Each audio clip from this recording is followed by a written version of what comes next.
Sir, you're charged with especially aggravated kidnapping. You're also charged with aggravated assault.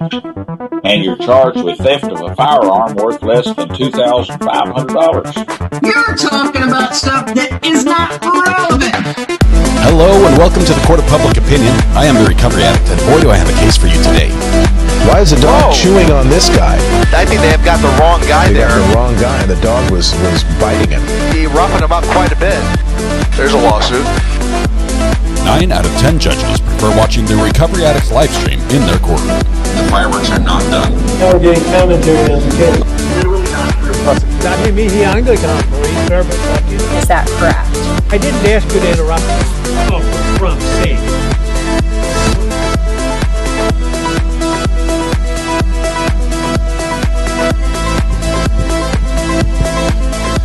Good morning, good morning. Welcome to the Court of Public Opinion. I am the Recovery Addict.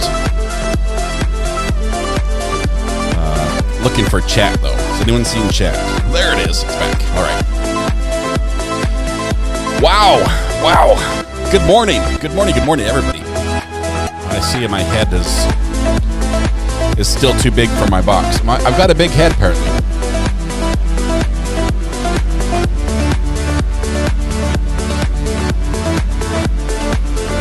Kick back, taking it easy. Gonna make myself a little bit of room. There we go. Just extend the courtroom upward a little bit. Good morning, everyone. Thank you for being here. Please come in, take a seat. Welcome. We have a couple things going on today. It's a good day, first of all.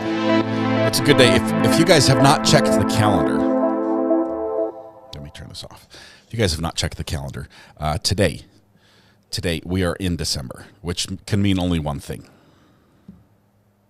It means we need to celebrate. So we've got the Christmas lights on the boom mic. It's a little hard to see.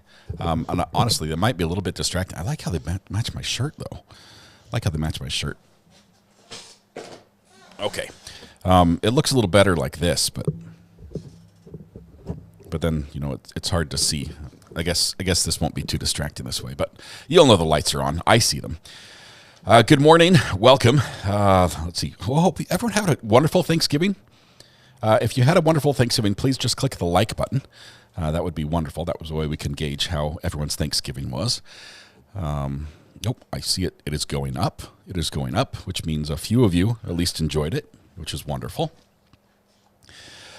Good morning. A special good morning. Yes, the buttons even work today. What did I do right in the previous life to make this happen?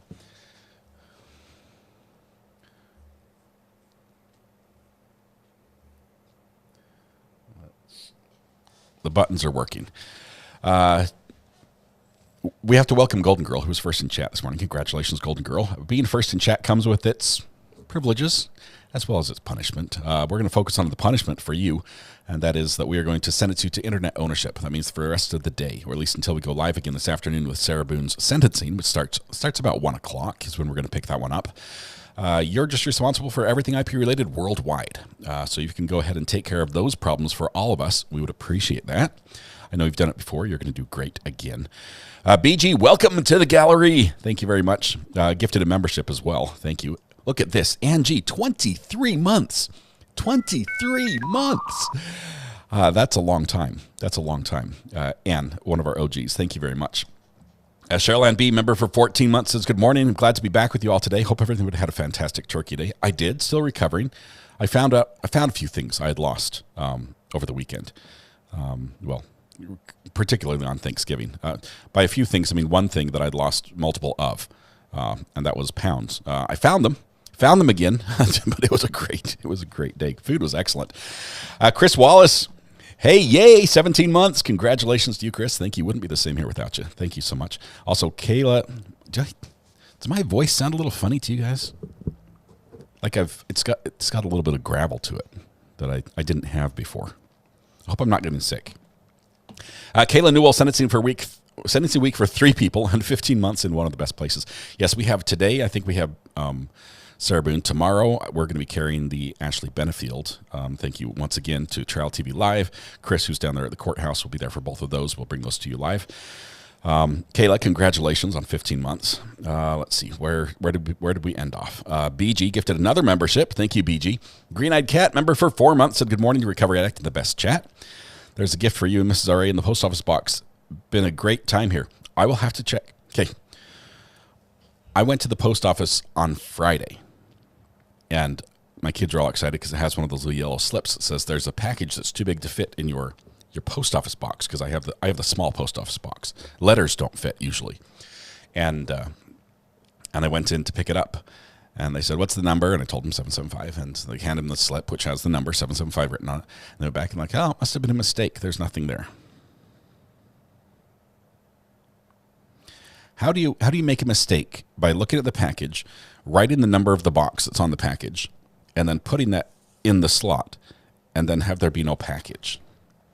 So if somebody sent me something and you haven't heard that I got it, I did get a meat thermometer. Well, a thermometer. I don't know who sent it. Somebody sent me a thermometer that can measure a temperature as low as negative 58 all the way up to 850 degrees or something. A laser pointer one, which my kids are running around with, shooting each other like it's a Star Wars gun. Yes, I know it says not to do that on the manual, but that's what they're doing.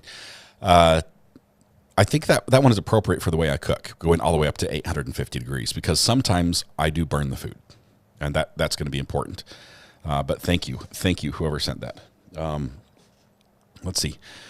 Good morning, Green-Eyed Cat. Thank you very much for 4 months of support. Michelle's Mixed Media Madness, member for 13 months. Woohoo, it's been a great year. Too bad we got 12 inches of snow, with more on the way today. Love the channel. Quadruple M, thank you. Uh-oh, my buffer is going off like crazy, and that means I'm probably missing something. Let me get through these quickly here. Just 1 second. Jennifer Cockfield, member for 6 months. Congratulations, Jennifer. Thank you very much. Evangeline Light, member for 19 months. Good morning. Thankful for this community. We are thankful for you as well. Thankful for what you do to make this community amazing. Debbie Faison Cook, member for 5 months, says Merry Christmas to the most supportive, loving, fun, wonderful community on the internet. Thank you, and congratulations for all your support member milestone messages. I don't know what they're called. That's it. Oh, here we go. The buffer was for birthdays, which is important. We have to do birthdays this morning, as we do every morning. Let's see. I have to practice this. I can get June down, but I've got to do some work on the last name here. Just 1 second. There we go. Now I'm not quite so blurry. June Sidlauskas. June Sidlauskas. Man. Okay. Cupcake, Cachette, belated. George, Alyssa. Okay, so we're going to have to just go with June. June, please forgive me, because I struggle, as you know, with pronunciation of even simple words. And I have to admit that your last name is not one of those simple words. It compounds that exponentially. So we're going to sing to June, Cupcake, Cachette, George, and Alyssa. Please, everyone, stand up, take a deep breath, shoulders back, project your voice to the back of the room, blend your voice with your neighbors, warm up with me if you will. La la la la la la la. Green-Eyed Cat, thank you for the laser thermometer. I appreciate that. It's awesome. I love it. I've always wanted one, never had one. Here we go. Happy birthday to you. Happy birthday to you. Happy birthday, June, Cupcake, Cachette, George, and Alyssa. Happy birthday to you. Oh yeah, I'm feeling that one. Happy birthday, June, Cupcake, Cachette, George, Alyssa. Today is your special day. There are a lot of good days, but today is your day, and it's your day to celebrate. We've got lights and everything. Just for you. Gotta add in some claps on the beat. Like that. Happy birthday to everyone who's celebrating. I hope you have a wonderful day. I realize there are a million places you could be, a million people you could celebrate with. You've chosen to be here with us. The privilege and pleasure is all ours. Hopefully we can turn that back to you in some small way. Make your day a little more specialer. Help yourself to pancakes at Denny's, IHOP, Village Inn, McDonald's, Waffle House, and Andy's Grill, and Tammy's house. Tammy's always got pancakes. Fresh pancakes for birthday people. Have yourselves a wonderful day. Thanks for letting us celebrate and sing to you today. appreciate that. Long sleeves today, yes, but I'm about to roll them up because it's about 100 degrees in here. I could show you that if I had my laser thermometer. I've piled books on the heat vents, the 2 heat vents in here. Free Starbucks in the app on your birthday. That's important to know. Tammy's house for the pancakes, says Tammy Dunlap. If you could get there this morning, pancakes. I'm burning books. Yes. It's like Fahrenheit 451 in here, Adam. We are getting rid of all this knowledge. So it is toasty. I mean, it's like really warm. I might need that thermometer just so I can periodically, point it at things in my studio. Ooh, drum solo coming up. I'm not going to get my sleeves up in time for the drum solo, which means I'll probably mess them up by doing the drum solo. Here we go.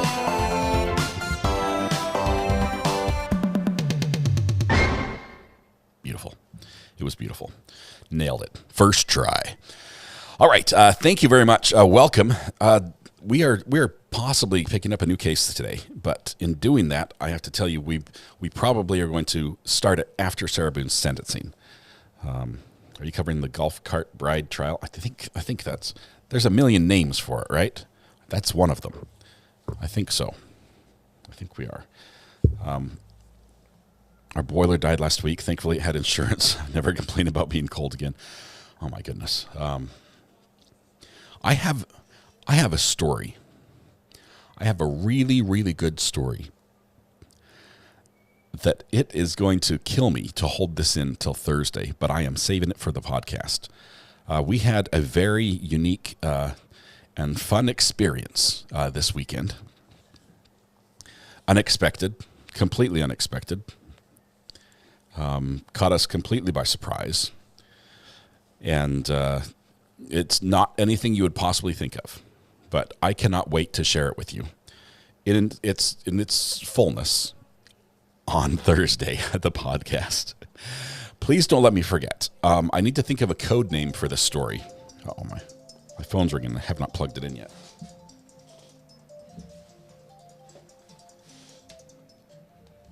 Okay, here we go. Call from Bree. Bree, good morning. How are you doing? Good morning. How are you guys? I may have a case for us.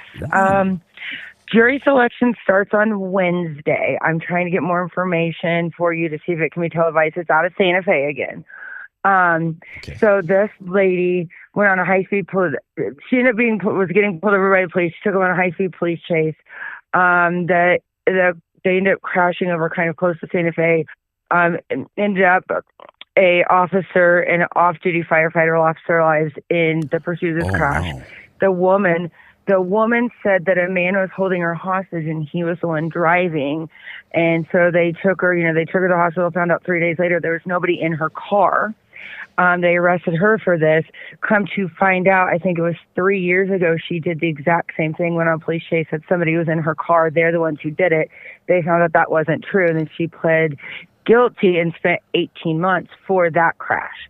So this is the second time she's done this same thing. Yes, phantom, times. What do they call that? Yeah. Phantom carjacking case? Yeah. So I don't know, because I know Santa Fe is a little bit different on what can be televised and what cannot be. Yeah. Her last name is Jaramillo. I'm going to double check it, but I know jury selection starts on Wednesday. Okay, I can tell you one thing. I don't know how this case needs to end up, but she needs to not be driving anymore. Oh, 100%. Yeah, it's bad. And so... But yeah, so I think there's, to be honest, I think there's probably a little bit more mentally that needs to be worked on with her too, because if she keeps doing something like this, there's something going on that needs to be looked into on why this keeps happening. And it's, what I mean? She keeps letting phantom carjackers into her car. That's the problem. Right? Quit picking them up on the side of the road. Right? That is crazy. So, yeah, send me a text or something with as much detail as you can. I will, yeah, but I'll see what I can find in the court documents too today. As soon as I get in the office, I just called because I can't send it via chat while I'm driving, obviously. So. Yeah, that's good. Just have your phantom carjacker drive while you text. Right, exactly. As long as they don't get any high-speed police chases, I'm safe. Oh, my goodness. Bree, thank you for the heads up. I'm excited. Yeah. We'll keep an eye on that as well. And hopefully, if it's one we can live stream, then maybe it would be one that I can be in the courtroom too at the same time. Because it's holidays. It's holidays, and it's Santa Fe. I mean, my work's on slow mode right now, just because no one's really starting training classes during Christmas time. So yeah, training classes. Yep. So I was. I saw that this morning. Trains for a job. Like train cars? No, recruiting. No, we're training classes. Hiring. I do corporate recruiting for a call center. I full on in my head, I had a vision of you standing at like a ding, ding, ding, ding, a crossing where the train's coming through. Yeah. Hey, Mrs. Ari, how you doing? I'm there with Bud Duggar. She's counting mosquitoes. I'm counting the trains. It's a team effort. Oh, man. Somebody has to do it. I normally do. When I was a kid in the car, I'd always count the number of cars. Right. Thank you, Bree. I'm super excited. Yeah, I will. As soon as I can, give me about 30, 45 minutes, and I'll get you everything I can. Okay. And if I can't get it to you, I'll get it to like Amber, somebody, and Facebook Messenger just to get all the documents to them. Sweet. Because I can't do Discord from work. They think that's inappropriate. I don't know. You need a VPN. Oh, did I say that out loud? Okay, never mind. I know. They've blocked it that I can't do it. Trust me, I've tried. But I can do Facebook and Twitter because, that's not appropriate. That's okay. That has work purposes. Yeah, for sure. Exactly. All right. So, Bree, thank you very much. Have a great day. Drive safe. You're welcome. Talk to you guys later. Bye. Bye. I love Bree's energy in the morning. She's just, wow. And she's Santa Fe. It's early. It's early out there. All right. So now we've got a couple things. I'm not sure if we'll be able to get cameras in the Santa Fe courtroom. If it's not already televised, it might be difficult to get access to unless the courtroom broadcasts themselves. Anyway, here's where we are. The golf cart one is in jury selection. So fingers crossed, we're going to be picking that one up. Today we have Sarah Boone's sentencing, which starts at 1 o'clock or 1:30. We're going to start our live at 1 o'clock. I've already got the link set up in the portal for portaling over from this stream to that one. And Chris from Trial TV Live's down there. We were talking this morning. We did our test runs. We got the signal working. I think everything's perfect this time. So we're super excited about that. We'll bring that. Then tomorrow we've got Ashley Benefield sentencing, sort of back to back. I think that's the way that one goes. And then we'll probably pick up the golf cart trial. So let's see. I think he's ignored it on purpose. What am I ignoring? The rumor? Scott is oblivious to the conspiracy baby in chat. It is just a rumor. I have not heard anything about that till I joined the chat room today. So I can tell you that's not what the story is. We can tell her that, but it would be news to her as well. Let's see. Did you have to make gravy on Thanksgiving? I did. And I made a ton of it.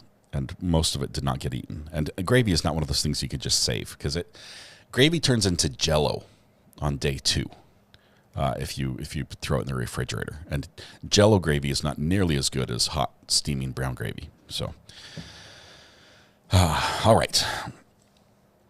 So we have a couple things. We have the story on Thursday as well. Do not let me forget the story. Like it's fresh in my mind right now, and I need all the details to stay there, but I cannot share it until podcast day. Thursday is Melody Ferris burn pile sentencing. Wow.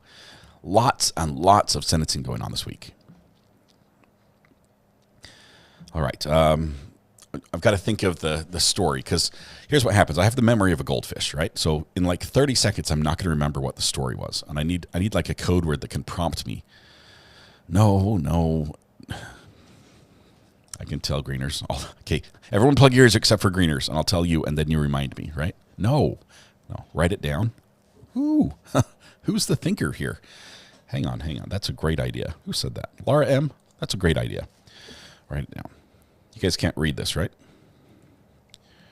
We're going to call it...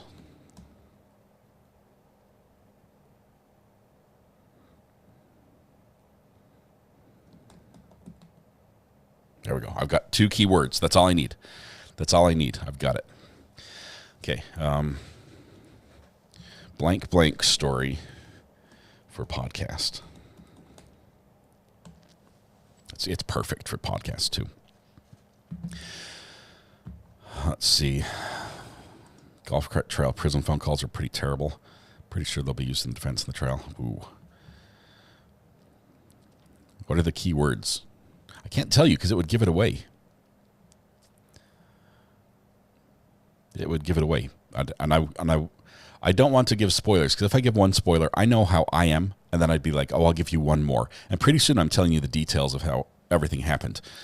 And that's, and you guys know me, know me too well. So I'm not going to let the nose of the camel in the tent, right? Because if you let the nose in, pretty soon you've got the whole camel in the tent. Keyword snip and snip. Oh, man. To rumor, yeah. Scott can't keep a secret. I'm going to try with this one. You guys be the judge. See how well I did. What's going to happen is I'll probably keep the secret on Thursday as well and completely forget to share the story. You got your 2 cases of sea bass goldfish? No, I wish. Chilean sea bass. Did not get any.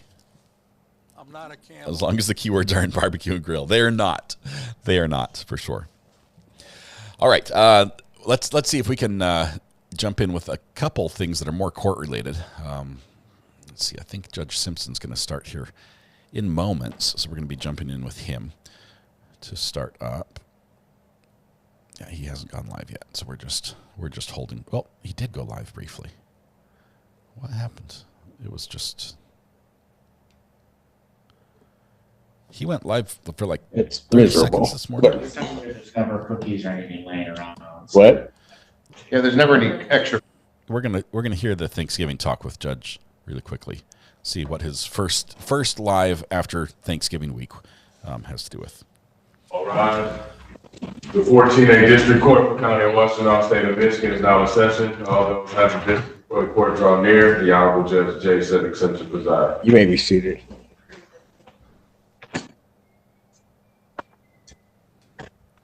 I can tell you, no babies are involved in the story.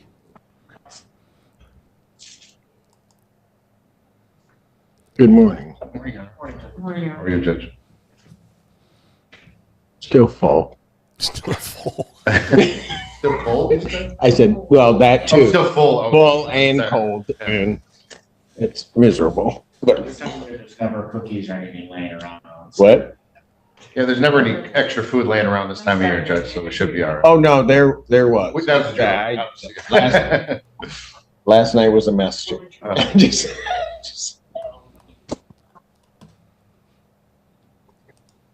Anyway, son was going around with his friend yesterday. Bang, just hit get Mr. Burgess? Maybe move your phone. Kelly, congratulations on 16 months. Couldn't make it through the workday without y'all. We are here for you. And Jeremy, they just. Oh, darn it now. Dale, good morning, my true crime friends from Canada. No, maybe we actually approach while we're. No. No, bad things happen. The judge is in the mood today. With us? Okay, so they're approaching. And they muted. So now we're gonna let's see what happens when they come back.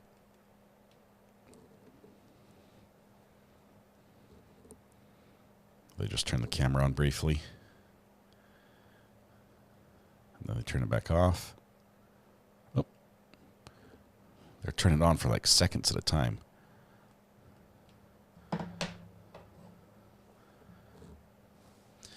Dale, good morning to you. Thank you very much. Had an awesome. I guess while you'll do that, I'll take a break and we'll come back out once she's completed that. Court is standing brief recess. All rise. Okay, apparently the judge is just as good at keeping secrets as I am because he's not letting us know at all what's going on. And now we're caught up, so we'll keep it right here when he comes back. Regina Crawford, hope everyone had a wonderful Thanksgiving. I'm thankful for this wonderful community. Thank you, Regina. Congratulations on 16 months as well. All right. Okay, no more talks about the secret. Fleischer's live. I'm going to stick with Judge. We might jump to Judge Fleischer in a little bit. Calendar date check for the pro se appearing in front of Simpson. Josh, help me out here. I know you wrote it down. I don't remember. We got here just in time for recess. This is how I like to go to school as well. Ari's first cable was his umbilical cord. Oh. I tested Starlink over the weekend as well. I stuck it up in the sunroof of my wife's car, and it works. I got high-speed internet. It's not the best. Like, I'm not sure if I could run a smooth live stream while driving, but it works. I can download plenty. Let's see. Magoo in front of Simpson is December 5th. Okay, so that's going to be Wednesday, right? 2nd, 3rd, 4th. Oh, that's Thursday. Podcast day.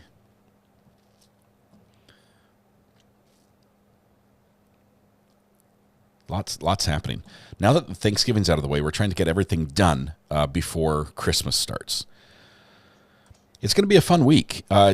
It's sort of packed. We'll have court to watch for sure, as we're probably doing the golf cart trial, and then we've got that one down in Arizona, which we might be able to record. Depends on what happens down there. Don't want to miss the Magoo thing. Remind me. Put it right next to your note. Remind RA to tell me about the secret and also the Magoo thing. Kathy J, 6 months this time, but I've been here since the beginning. Happy Monday. Thank you, Kathy. I feel like I'm already starting to lose my voice. That's not good. Bite me. Recovery Addict, good morning. Had a great visit with my daughter in Danville, Virginia. Hope your family enjoyed the holiday. Buttercup sends butter sugars. Missed y'all. Thank you very much, Rebecca. I appreciate that. And thanks for the Buttercup love as well. Glad you got to meet with or visit with your daughter. That is really cool. That's really neat. No mosquitoes. Look what you can do as long as you kill all the mosquitoes. Or count all the mosquitoes, sorry. You can kill them as well. Maybe you can straighten me out on this. If we were just to eliminate mosquitoes from the world, like all of them, larvae, flying, everything, is there anything else that would die? I mean, like, would the bats be negatively harmed or something like that? Because I'm for that right now. I'm for that. I realize, Bite Me, that would put you out of a job, but you could count something else, a different bug, I think. Jamie, hope you had a great Thanksgiving, 15 wonderful months. Thank you. I did. It was wonderful. Our turkey, let me tell you a story about the turkey. The turkey, we did what we thought was just the turkey breast, boneless. No, it turns out it was just a armless, legless turkey is what we bought. Our bad, my mistake. So it was a turkey without the appendages. It was full-size turkey, which makes it almost impossible to prop up properly in the roasting pan. And I looked at 6 different ways to cook it. Somebody said even to cook it in your Instant Pot. But I looked at the picture of the turkey that came out of the Instant Pot, and it was not appetizing is probably what I'd go with, because it looks like you boiled it. And boiled turkey does not have that nice, brown golden finish that we expect on turkey. I went with the instructions on the package, and Butterball requested or recommended that I cook it uncovered in the oven for, what was it? Something like 3.5 to 4.5 hours at 325 or 350 something. I followed the instructions, set the timer when I put it in, everything. Mrs. R.A. then went to work making pies. And in the process of making pies, we have a double oven. So we have the top and the lower. I used the lower. She was using the top. She accidentally cleared and deleted the timer several hours into cooking for the turkey. And I have no idea what time I put the turkey in. Zero clue. And she could not recall what the time was on there when she pushed the button. And so now we're was it 10:30? Was it 9? Was it 11? I have no idea when the turkey went in the oven, right? I was thinking it was going to be ready around 2 or 3 or 4 or something. I don't know what the time was. So we guessed. We guessed how long the turkey had been. And it didn't have one of those little pop-ups. And guess what I didn't have yet? The meat thermometer. The meat thermometer. So I'm eyeballing it through the oven door, thinking, does it look done? Does it look done? And it started looking good, it was golden. I had done a little oil, a little seasoning, little bit of salt. Oh, I have to show you the salt. Did a little salt, and so I'm I think it's about done. Everything else is done cooking, so the turkey must be done, right? I took the turkey out of the oven and I let it cool for 15 minutes, like it said. And then I I proceeded to slice it. And I don't like my turkey very rare normally. But there was a tinge of pink in some of it. But I don't know if that's like okay or not. I don't feel bad. I don't feel bad at all. I will tell you, the turkey breast part, the top, was dry as can be. It was completely dry. It was the worst turkey I have ever made. And the bottom was pink, like not the breast part. All the breast meat was like dry, crumble into sand. It was terrible. It was burnt crisp on the top, and the bottom had a pink tint to it and was quite moist. And I said moist. That's terrible. I will tell you this. Kiki loved it. Kiki got practically an entire turkey to himself on Thanksgiving. And I ate potatoes and stuffing. And so that was how Thanksgiving went. Yeah, next time we're going to do better. No, Kiki eats raw birds all the time. Kiki catches birds and eats them, and eats squirrels and things like that. Cats are okay with food like that. Kiki loved the turkey. Absolutely loved it. I cut it all off and set it out there. I didn't use the rawest parts, but I used the rest, and Kiki just loved it.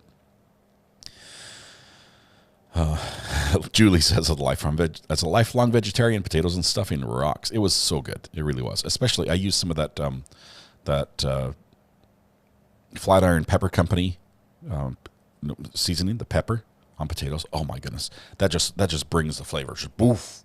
It's amazing. Use some of that. Yeah, Kiki has been sitting in the window now every single day. I think we're now the favorite again. Anyway, where were we? We're waiting for Judge to come back from break. Adam, I just repeat what I hear out of context. This is pretty much how it goes. We had a power outage 30 minutes before my cooking was to be done. Oh, was out for 5.5 hours on Thanksgiving Day. Lena, that is terrible. That is terrible. I am so sorry.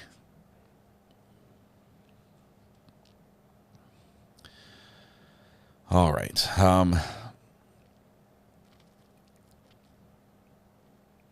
Bacon wrapped turkey breast in the smoker. I think next year I'm going to cook the turkey covered in the turkey roaster and then do it uncovered at higher temperature to sort of brown the outside. I'm going to cook the entire thing in the roaster covered because I don't want it to dry out. And then I'll do it the last minute. I'll do it higher to give it the brown.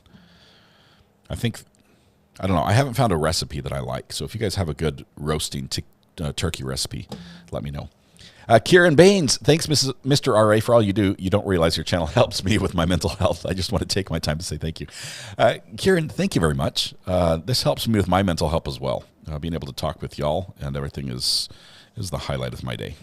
So we got 28 inches of snow up here in northern Michigan starting Thursday evening to Sunday. I'm not going to complain, but we got frost. We got frost overnight. It was chilly. Now our cold water in our sink is super cold. It happens during the wintertime. Judge Oakley, is that today, Josh? The pro se speeding ticket? Or did we not find out when that one was? Get a dedicated 5-gallon bucket and brine the turkey for 24 hours first. That's the secret to moist turkey. Do you have to poke holes in it? Like with, I've seen people take the toothpicks and poke holes all over the turkey. Do you leave the toothpicks in and then brine it and then pull the toothpicks out? I don't know how this works. Next time, write down the time just for a safeguard. I thought I had done everything perfectly. And it occurred to me to write down the time, but I didn't. 7, one of our OGs. As a new dad with a 1-month-old, I'm slowly merging into the replay crew. Congratulations. 7, 23 months. OG. Thank you very much. I'm hearing Southern talk this morning. I'm losing my voice. It's terrible for a Monday. What are we going to do on hump day if I'm like, you guys are going to have to do the cheer. Someone will have to call in and do it. Always do it upside down. So the breast meat goes down? That's how you cook it?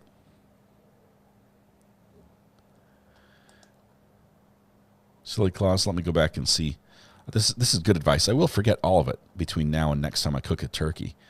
But I like to at least hear it one time. Let's see. Use some Coca-Cola on top of your turkey. It seals in the juices. You don't need a lot, and you won't waste it. I've used Coca-Cola on, I think it was pork in a Dutch oven. You cook pork in Diet Coke. That was delicious. Are you cooking for Christmas? Yes, we normally do ham on Christmas. I don't know why. We do ham on Christmas.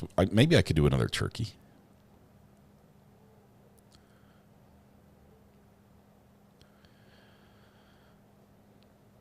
Sides are the best part anyway.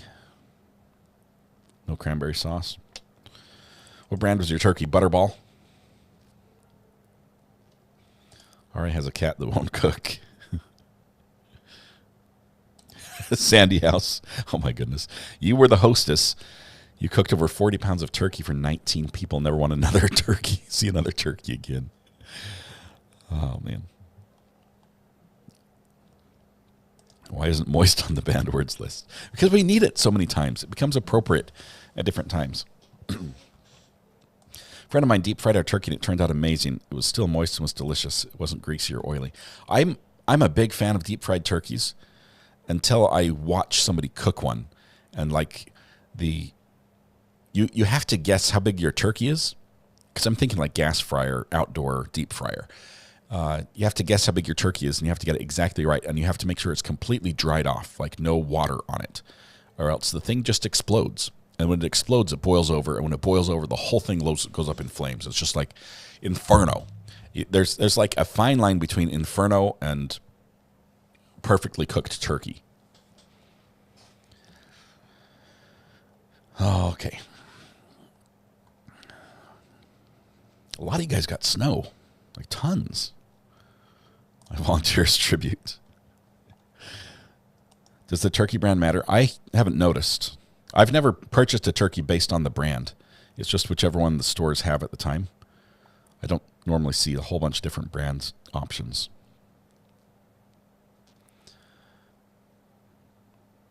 We purchased a smoked turkey, picked up Thanksgiving morning. Okay, I was looking at the Honey Baked Ham store, and I thought, hey, what happens if we get? I get it. What happens if we get somebody else to cook our turkey? And then I saw the price, and I said, never mind, I'm cooking the turkey. 14A District Court for County of Washington, State of Michigan is now back. Judge J. 765. May be seated.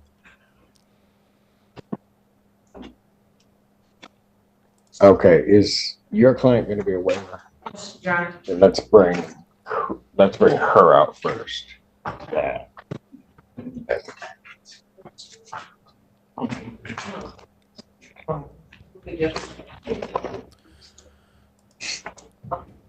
I've seen chickens cooked over a half-empty can of beer in the barbecue grill. I've seen that. I've never seen how you do it with a turkey, though.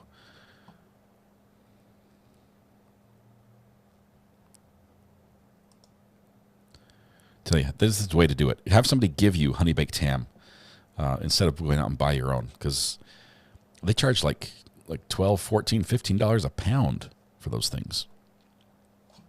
Court does call the case of the People versus Vanelli Cruz. Andrew Childers appearing on behalf of People, Your Honor. Good morning, Your Honor. Marcia Creech on behalf of Ms. Cruz. Ms. Cruz, can you please state your name? Vanelli Cruz. Thank you. Your Honor, it's my understanding that Ms. Cruz will be waiving her right to examine surveillance 2, which is accessory after the fact to a felony. People will be dismissing at this time on that basis of the waiver as we come to. That's a correct statement, Your Honor. Oh, Ada K, I am sorry. Ms. Cruz, is that correct? Sorry. Yes. All right. Have you had an adequate opportunity to speak with your counsel regarding waiver of the preliminary examination? Yes. And you understand that the preliminary examination is a proceeding where the people would have to show by probable cause that the offenses alleged were committed and that you committed. Correct. All right. You understand you will not have that hearing, which is set for today, and you'll proceed to circuit court for further resolution. You have to say. You understand that? Yes, you have to say yes or no. If I said something you don't understand, just tell me. You understand you're not going to have a preliminary examination? Right. Correct. Yes. Okay. And you understand also that you're waiving your right to have that preliminary examination on actually both charges, but you're waiving up to circuit court or going to circuit court on the charge of accessory after the fact to a felony. Yes. A 5-year offense. You understand that? Yeah. Did you have any questions about this waiver? No. No? Okay. People also waive. That's right. Preliminary examination having been waived, defendant is bound over on count 2.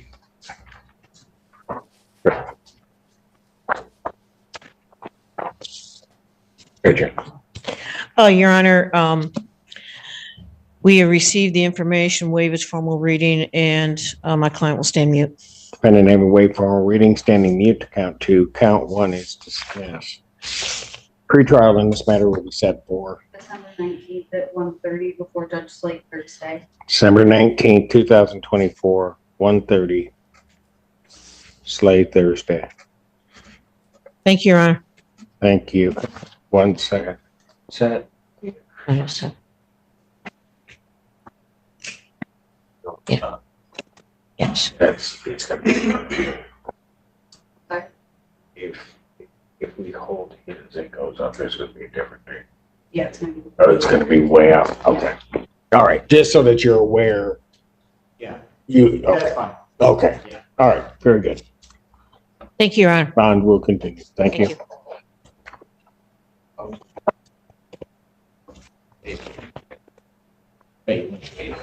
Yeah, Approach, Your Honor. I know I'm going to file an amended information, but I'll just sign the one in the file. Okay, yeah, actually, you can probably just strike through one. And Kayla, thank you very much.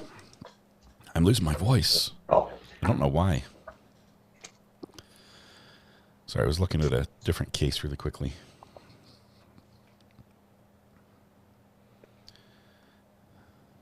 Ada K, I'm so sorry. Cancer is a monster, and it takes the best from among us.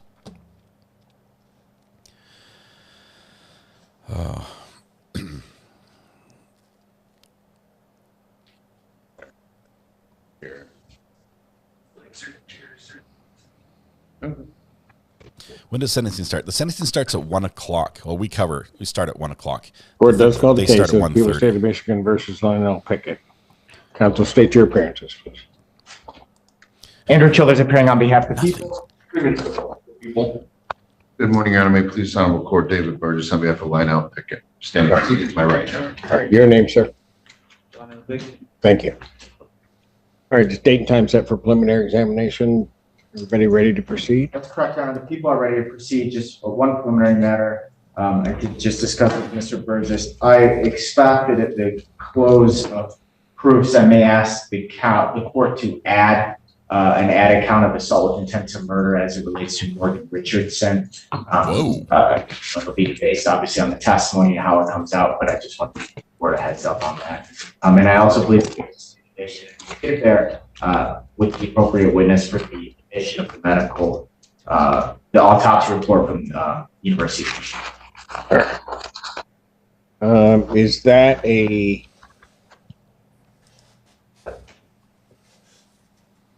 Oh, is there already There's already an AWIM count 2. Then we're all set. Okay.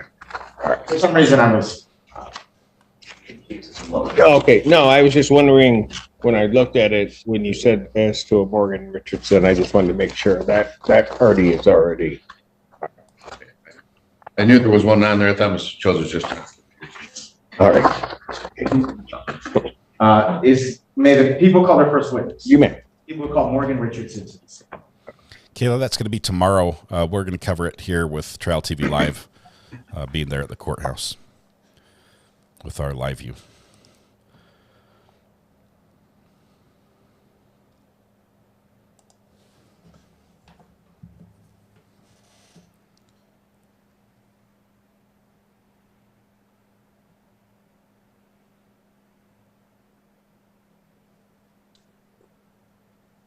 And please come forward to be sworn.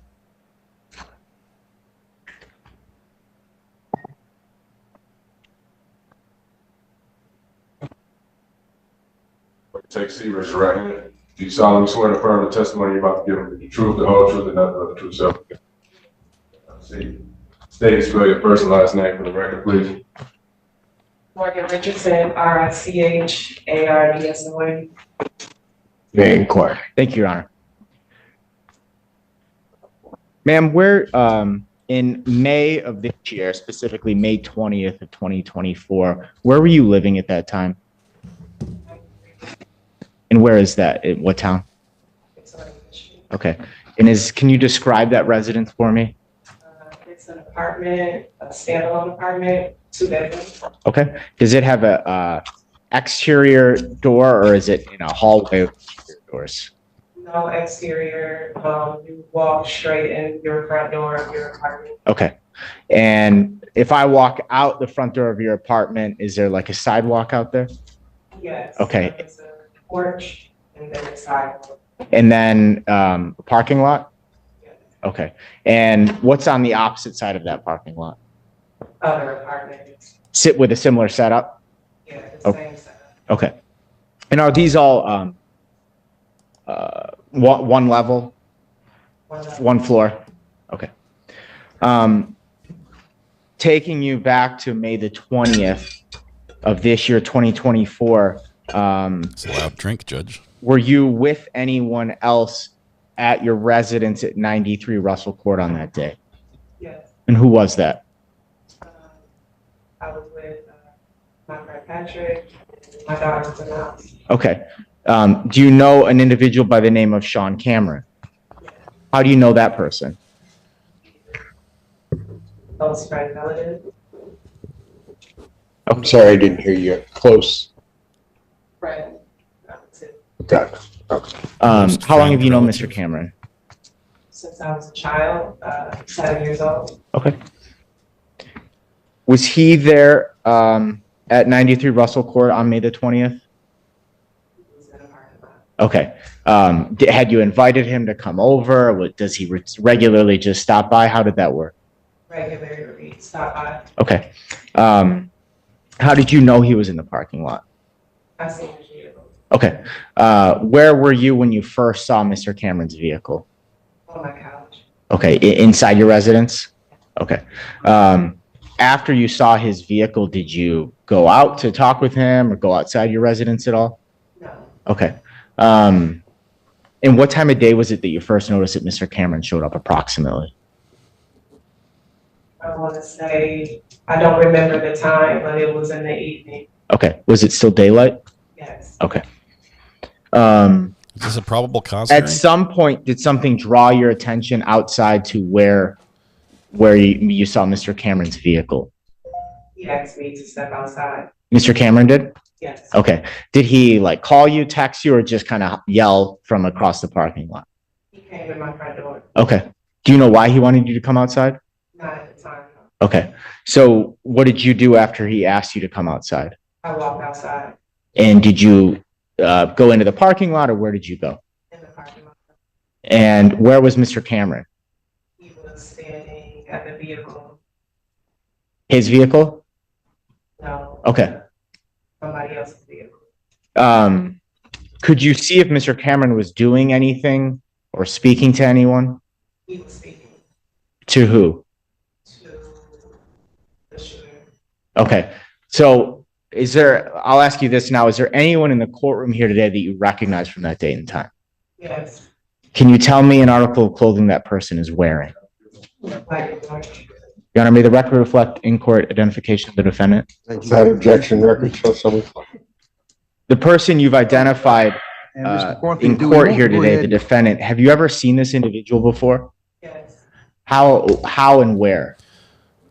As a neighbor, throughout going in and out of my home. Okay, so you've seen the defendant in this apartment complex area before? Yeah. Okay.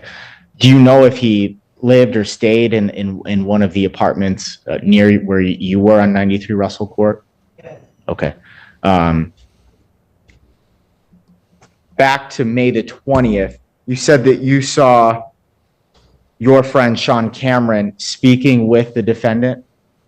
Okay. Where was the defendant when Mr. Cameron was talking to him? Sitting in the car.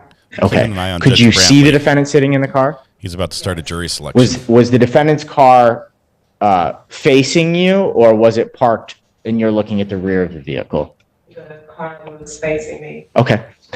Could you see if there was anyone else in the car with the defendant? Yes, And who was that? a woman. Okay. Well, who was in the driver's seat of the vehicle? I want to say his girlfriend at the time. Okay. And so the defendant was in the passenger seat? Is that fair to say?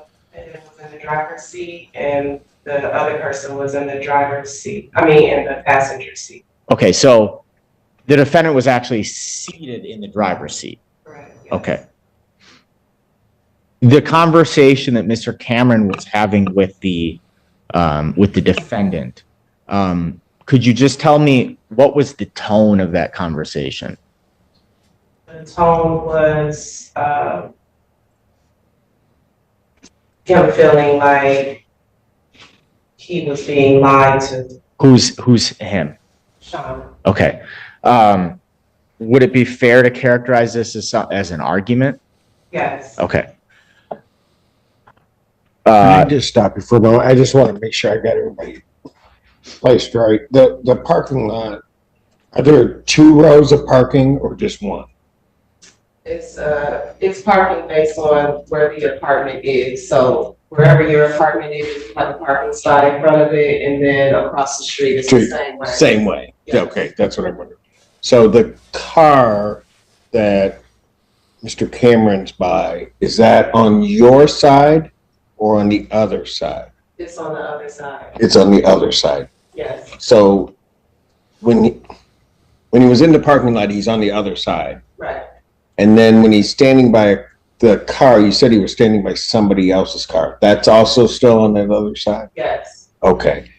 The individual that you said is the defendant and this woman in the vehicle, is that vehicle then parked on that other side? Yes. And that's the one that he's standing by? In front of their apartment. Got it. Okay, go ahead. And that car had been backed into the parking spot. Is that fair to say? Okay. That's why. The whole time you're observing this conversation, are you still in this kind of front porch area of your apartment? No, I'm in the middle of the parking lot. Okay, so you've kind of walked out into the parking lot. Yes. Okay. At the time the argument is happening, or what you've testified is it appeared to be an argument between the defendant and Mr. Cameron. Approximately how far away are you from them? If I did it in steps, I would say I was 8 to 10 steps away from my cousin. Okay, so from where you are seated right now, maybe to where the store is, something like that, or closer?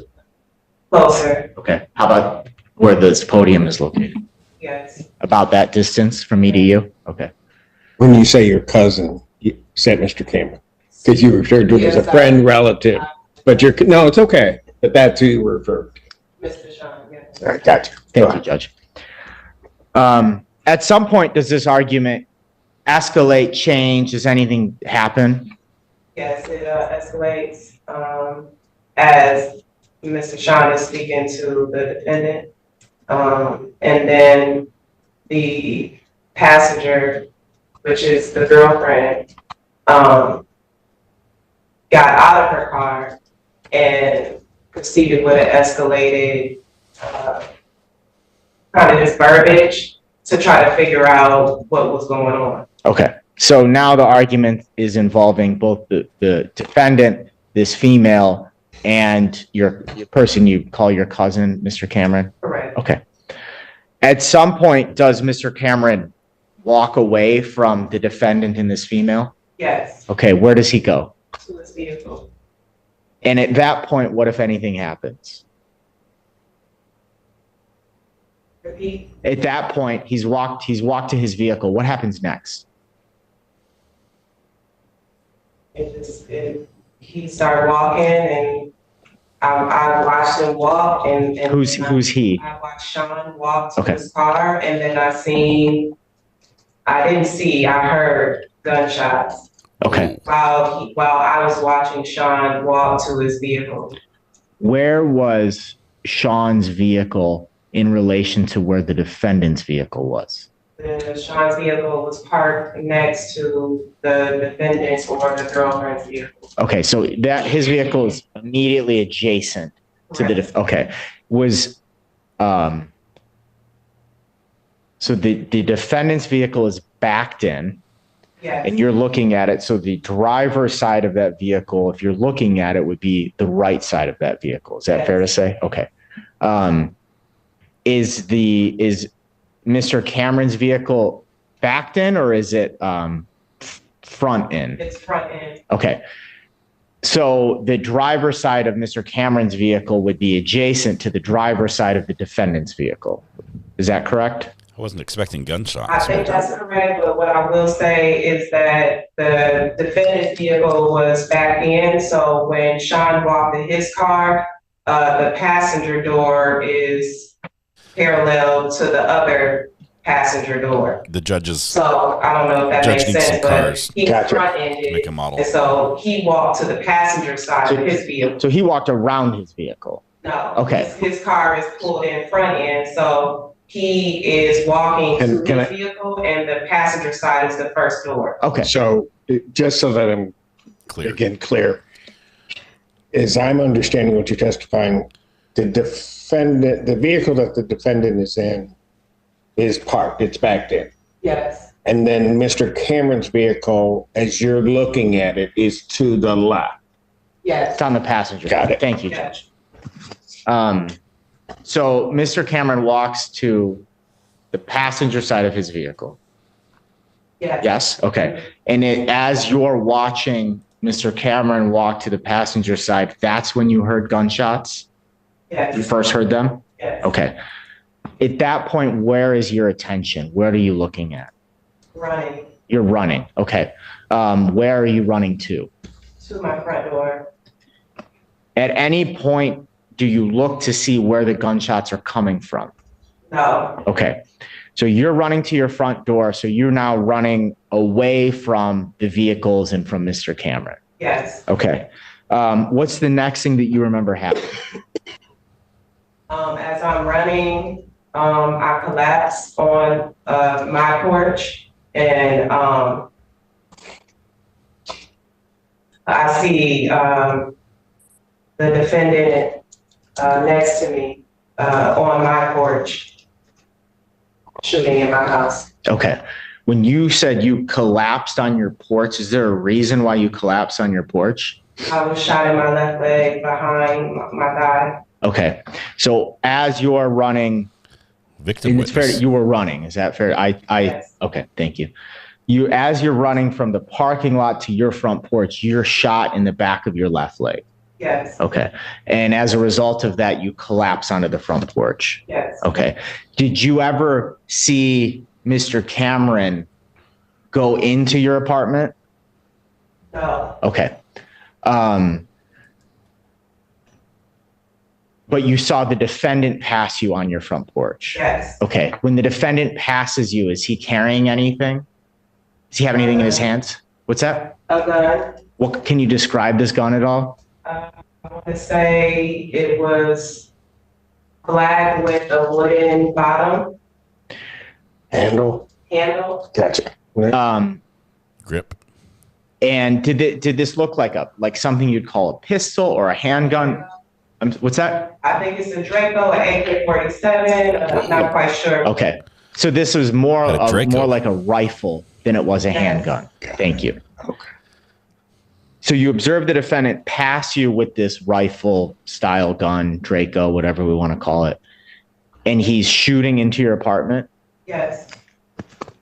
At this point, I'm sorry. Go ahead, Judge. I just trying to visualize this in my head. They're across the parking lot. Yes. I think the last time where you testified, you're in the middle of the parking lot. Yes.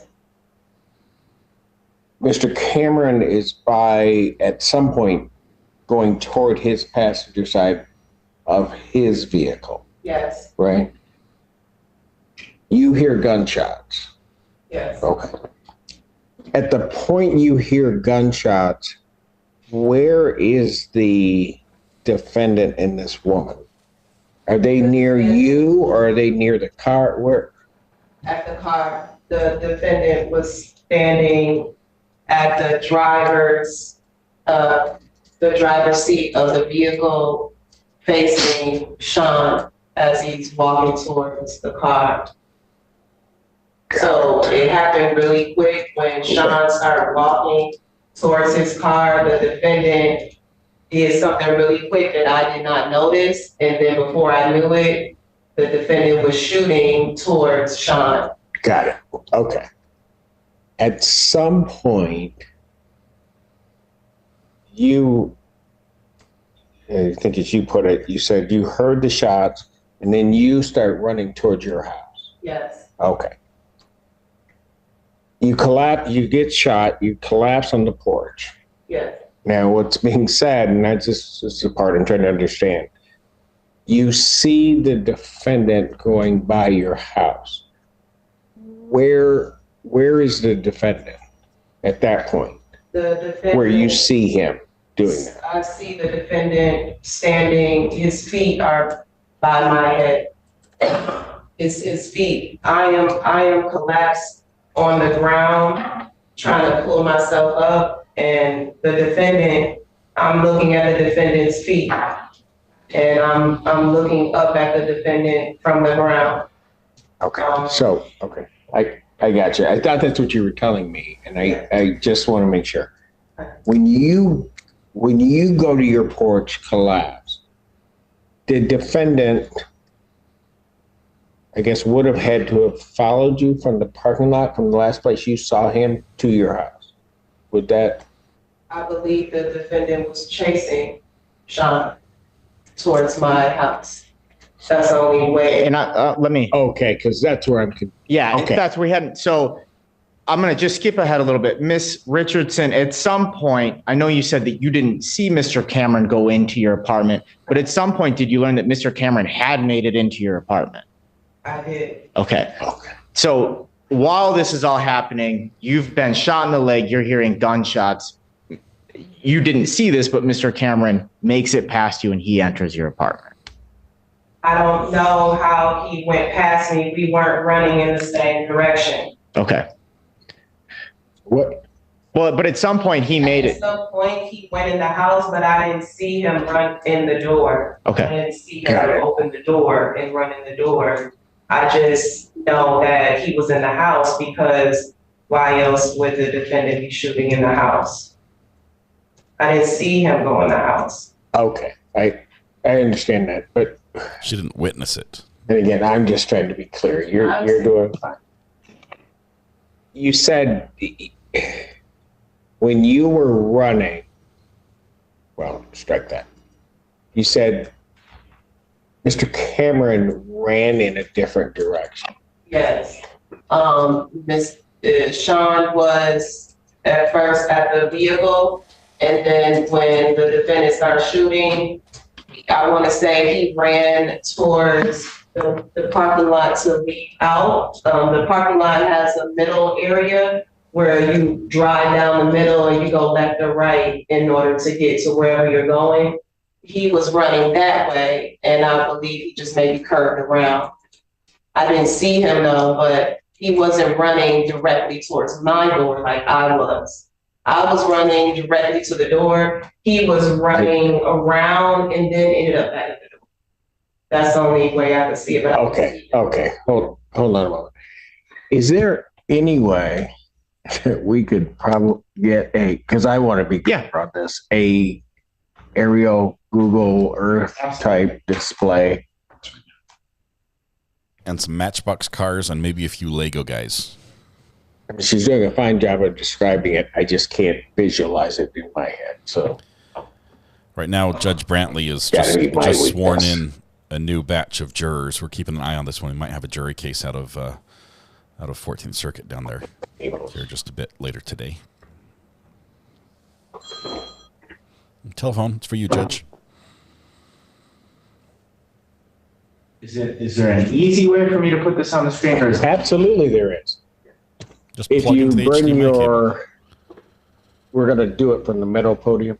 Okay. This HDMI right here? Yes, sir. Okay. Yep. Is there a cord in there? There is. Yep. Do we get to see it? Please. Ma'am, then what he has displayed will, Okay. well, oh, it looked like, okay, will appear up there. Actually, it will appear in front of you. Okay. We should get to see it here in just a minute. There we go. Oh, really? On display. what is this? Sweet. Lewis Hamilton. Still We Rise? Is that a motorcycle? Correct. Oh, it's a race car. It's a Formula One driver. I thought I was looking at a motorcycle, but he's standing on the wheel of a Formula One car. So I've just so the record's clear, I punched in 93 Russell Court on Google Maps. And that red dot, is that more or less, Miss Richardson, where your apartment is in that apartment complex? Yes. Okay. And so what we've been discussing, the location of the defendant's vehicle and location of Mr. Cameron's vehicle, they're in those parking spots opposite that red dot. Is that fair to say? Maybe zoom in a little bit. And so when the shooting starts, you turn from that area between the two rows of parking lots. Now you're running towards the red dot. And I believe your testimony was that you believe that Mr. Cameron was heading kind of away towards that center, that road that splits the sets of apartments. Yes. Okay. Okay. And so the last you knew, he was kind of, I guess it would be, he would have been running to your right. As you're going straight towards your apartment, he's kind of off behind you to your right. Okay. And so you're running to your apartment, you feel getting shot in the leg, you collapse on your front porch, and you see the defendant, his feet, you look up at the defendant while he has this rifle. Is he standing on your front porch? Yes. Okay. How many steps are there from the sidewalk up to this porch? It's two, but it's a small step and then the main step. Okay, so just like a 1-2 quick step. We've now taken half an hour to describe what happened in 15 seconds. Okay. You don't know how Mr. Cameron got into your apartment, but he apparently was in your apartment. Is that fair to say? Okay. As the defendant is standing on your front porch holding this gun, what does the defendant do? He's shooting Where is he shooting? in the house. Okay. It's in the house. Did you have a front door open, close in this house, if you recall? I have the safety door and then the main door, or the screen door and then the main wooden door. Okay. Do you know if the wooden door was open or closed? It was open. Okay. So it was just the like screen door sort of thing? Okay. Did you ever see the defendant enter your apartment, or was he only shooting from the porch? Only shooting from the porch. Okay. But he was shooting from the porch into your apartment? Yes. Okay. But and again, I'm sorry, but the porch is, there's a step, porch, house. Right. So he's like right on the porch. You're saying shooting into the house. I think that counts as entering when you're on the porch, right? What did we learn from the what's in the front part of your bad neighbor trial? Like what rooms? When you walk in, you're right in the living room. Got it. 2 steps from the living room because it has a small little flooring area in the front. Got it. But if you are standing on my porch, you can see right into my living room. Okay. And is there a window in the front? Yes. Of some type, right? Yes. Is he shooting through that window or? Well, the screen door, yes. He didn't open the door, just shot through the screen door, so the glass broke. Okay. So he didn't open the door to shoot inside. He just shot from the porch and the glass broke and continued to shoot in the house. Detective. Do you know how many times he shot into the house? No. Okay. And I think you, counsel, you may get to this, but I just want to make sure I'm clear on this. You said there were two people in the house? Yes. Patrick And my daughter. and your daughter. How old's your daughter? 9. Do you know where they are at that moment? I knew that my daughter was in her room at the time that I stepped outside. And where is that in proximity to, say, the living room? It's a small apartment, so it's like four steps to her. Down a hallway? Yeah, and it's a small hallway, very small. Okay. And where was Patrick? At the time, before I stepped outside, he was sitting on the couch. In the living room? Yes. Okay, go ahead, Council. Okay. So if you were to walk into your apartment through that front door, you're basically in the living room. Yes. Does the living room kind of open up to your left or to your right as you walk in the apartment? To my left. Okay. And then if I keep walking straight, is the hallway then go off to the right? Is that how the layout goes? If you walk straight, the hallway goes to the right, to the bathroom. Okay. And then your daughter's bedroom is down that hallway to the right. Yes, the bathroom is to the right. You walk up one more, her room is to the right as well. Okay. So the defendant is on the front porch shooting the rifle through this kind of storm door, safety door. Do you hear glass breaking? Or you saw glass broken? Saw glass. Okay. Shooting through that door into the living room. Yes. Okay. At the time he's doing that, how close are his feet to the location of where you are collapsed on the porch? Repeat that. You're collapsed on the front porch. Is he to your left? It's to my right. He's to your right. Okay. In Michigan, I don't think it does count. How far away from you is the defendant when he's shooting into the living room? My head is right by his feet. So a foot or two, are we talking about? Yeah. Okay. So, again, I'm sorry, but when you say you're collapsed on the porch, are you face down? So your right is? I'm collapsed, and so my breast is on the cement, and I am looking to the right. To the right, okay. So I just wanted to figure out which was, okay, go ahead. You don't know how many times he fired into the apartment, I believe is your testimony. Is that correct? Right, I don't know how Okay. many times. At some point, he stopped shooting into the living room, though, right? Yes. And then what happens? He stopped shooting and immediately starts looking for the keys to leave. Is he in your apartment? No. Okay. Is he still on the porch when he's looking for his keys to leave? Like, what? Tell me. After he stopped shooting, he's telling the girlfriend to look for the keys. So they're looking in my front lawn, like my front porch of where I live. So is the defendant thinks that the keys to his car are somewhere around the front porch of your? I don't think they knew where they were. Okay. At some point, does the defendant get into a car and flee the scene? Yes. Okay. Did you see that happen, hear that happen, or what? Yes. Which one? I seen and I heard. Okay. The whole time, are you still on your front porch? Ooh, I'm sorry. I go in, I see Sean on the ground. I grab my phone. I hop out of the window. The window was broke. So I go in, I grab my cell phone.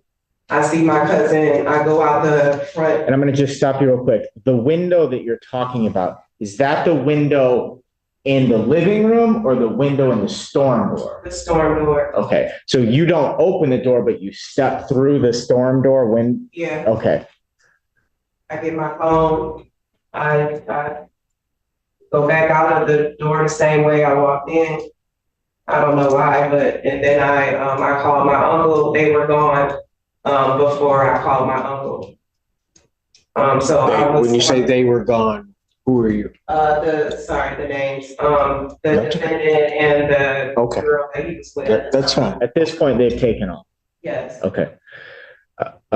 You go in, you grab your phone, you call your uncle? Yes. Okay. And at some point, did you call the police? No. Okay. Did someone else call police, or do you know? My daughter did. Your daughter did? Okay.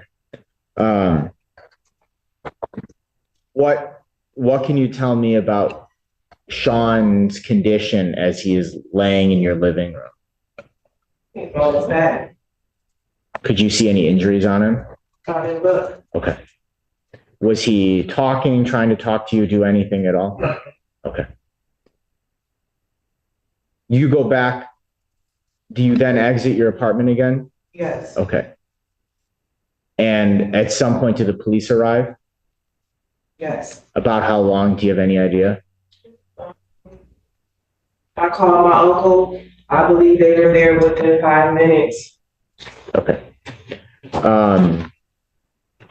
And did you get your daughter out, or did? No. Okay.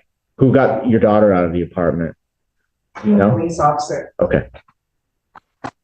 Where was she? She left her daughter? She was in her room. I don't know where she was in her room, but she was in her room. And that's where she called the police from? Yes. I was yelling outside to call the police, so I think when she heard me say that, she just did it. Okay. All right. So you don't think she ever came out of her room? I don't think so. But you're not sure? I'm not sure. Okay. All right. So the police show up. Do they start giving you medical care for your injuries? Tourniquet on my leg. Okay. And have you recovered from that gunshot wound in your leg? I'm fully recoverable. Physically? Yes. Okay.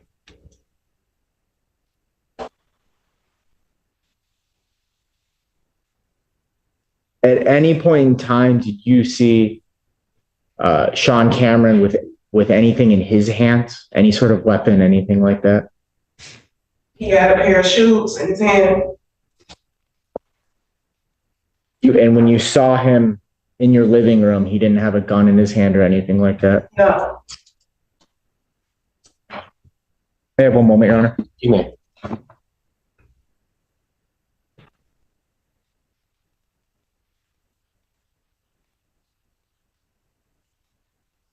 I have no further questions for this. All right. I just had one other thing. I'm just trying to figure out the location.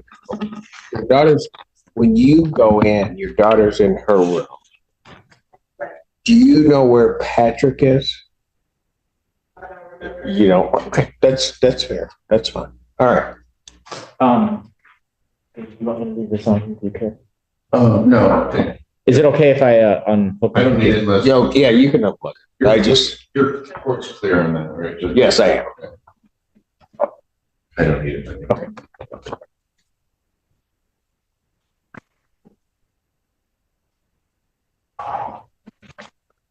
Good morning, Ms. Richardson.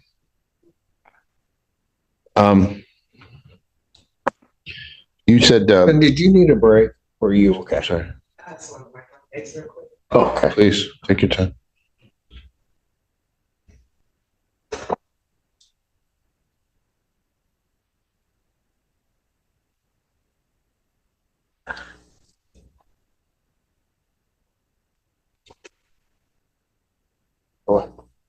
Thank you, Judge. I wasn't clear. You said, Mr. Cameron, I think you described him as a friend and a relative, I believe you said. Can you expand on that? What do you mean by that? We were raised together. Okay. With the same relatives. Okay. All right. And you also said that he doesn't live in that apartment complex, correct? He lives somewhere else? Correct. Okay. And would he frequent that area on a regular basis? To visit me, yes. Okay, is that the only reason? No. What other reasons would he be there? I had a girlfriend. Okay. And did she live in that apartment complex? Yes. You had a Okay. girlfriend? Was it the girl that was the passenger in the car, or was it somebody else? Somebody else. Okay. Do you know if he had any relationship with the woman in the car, the passenger in the vehicle, the defendant's vehicle? No relation. Okay. Now the girlfriend, did she live sorry, I shouldn't say girlfriend, that he had a lady friend. Was it his girlfriend or was it another kind of relationship? A lady friend. Okay. Not an official. Okay. And did you know that woman? No. Okay. Do you know if, did she live in that general area where you lived? She lived in another section of the same apartment complex. Okay. Close to yours or farther away or? Further away. Like how far approximately? 5-minute walk. Okay. All right.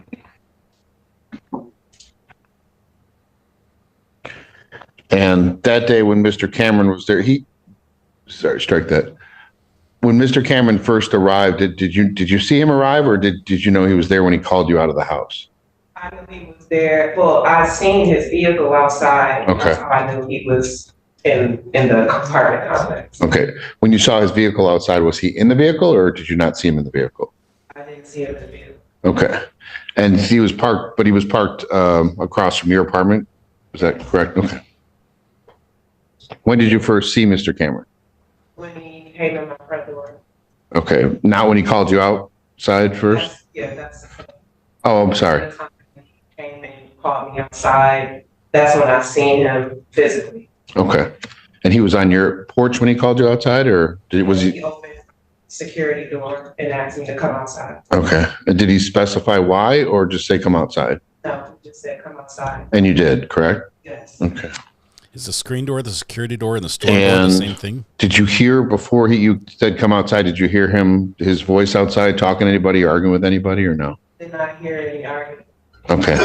Did you witness the argument between Mr. Cameron and my client, Mr. Pickett? Yes, came to the parking lot. Okay. So when you came out, you said he came to your door to have you come outside. When you came outside, was he still at your door or was he somewhere else? He was already back at the defendant's or the girlfriend's vehicle. Okay. And you say back at the vehicle. So this appeared to be an argument that had been going on for a minute before you came out? Yes. Okay. And did you hear the substance of the argument or what it was about? Bits and pieces, yes. Okay. Can you, without specifying the word, did you get you said it was, first of all, you described it as.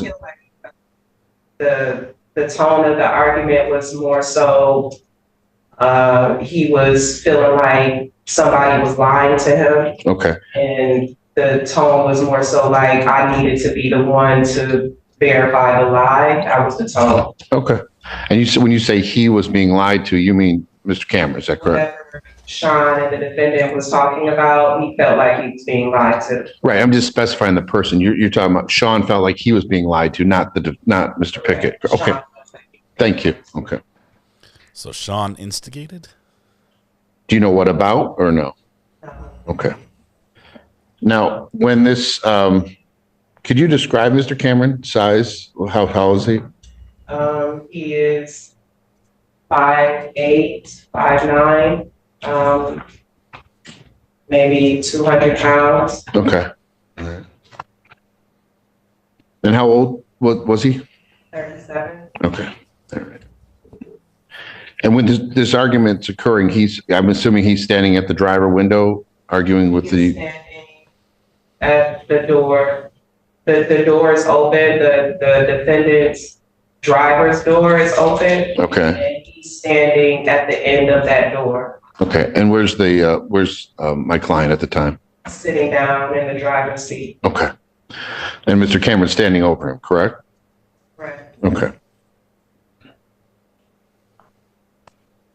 Now you said you knew my client from the area. He lived in the area.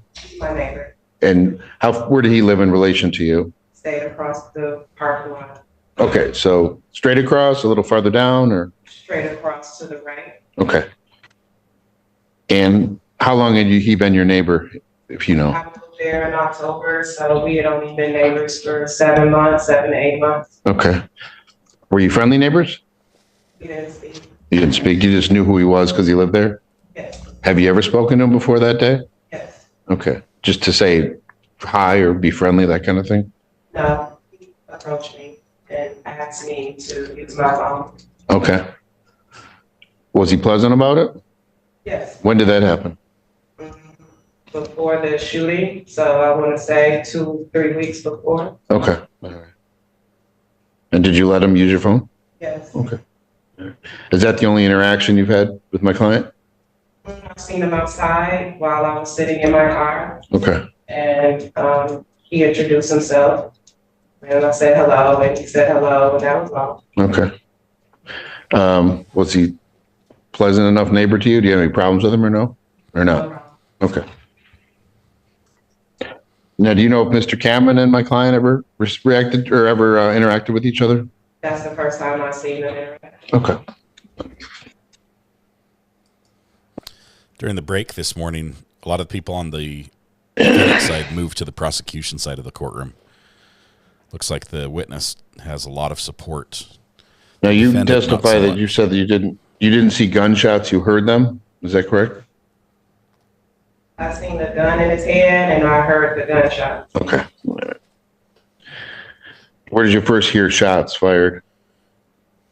When my cousin was when Sean was at the door, the passenger side of his door. Okay. So you heard shots fired when my client was still seated in his vehicle? He was not seated. Okay. So he had exited the vehicle at some point? Yes. Okay. Did you see him exit the vehicle? When somebody is sitting down in their driver's seat and they stand up, that's what I've seen. So you saw him get from I've the... seen him get out of the driver's seat and stand up. Okay. Did you see him when he did that? Did you see him with a weapon or no? Yes. Okay. And you described it as a rifle, I believe. I think you call it an 8. Yes. Okay. And at that point, that's when Mr. Cameron went toward your apartment? I didn't see him run towards my apartment because I was running. Okay. So your back was to the scene at that point? Yes, I instantly turned and started running. Okay. Toward your... My apartment. And there was, at this time, when you started running to your apartment, there was no interaction between you and my client, correct? There was no words spoken or anything like that? Okay. And up till that point, you had no issue with him whatsoever? No. Okay.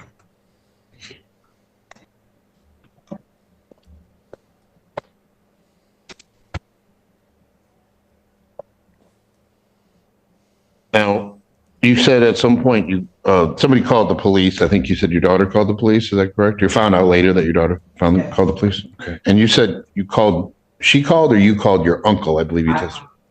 Who's your uncle? Is that a police officer or? That's my Who's Roger Brown? uncle. I know. Is he affiliated with the police? That's my question. Oh, okay. So she called the uncle instead of the police. Told the daughter to call the police. Did he come to the scene? I'm missing something in the story. Your uncle? He was on the scene. He was unable to pull up to my door because the police were there before he showed up. Okay. Yeah, this was Ypsilanti, Michigan.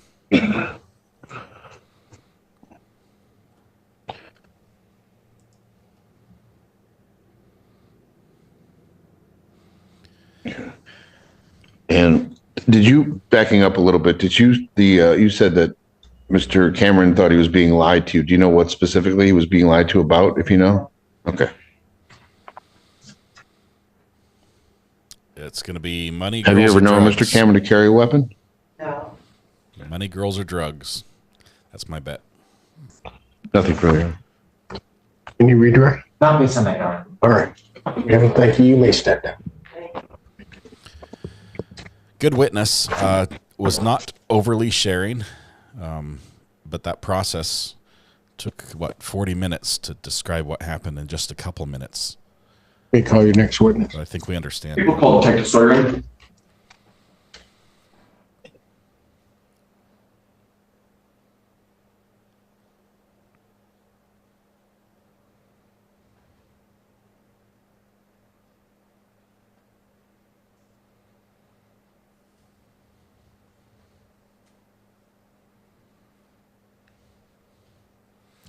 I'm not sure if this was if Please come forward and be sworn. any of the shooting was fatal or if everyone was just injured. Do we know if there was a fatality? Was it Patrick? Raise right hand. Solemnly swear to affirm the testimony about to give me the truth, the whole truth. Have a seat. State spell your first and last name for the record, please. And it's Aaron Sawyering, AARONSOYRIN. Being quiet. What you got? Thank you, and good morning, Detective.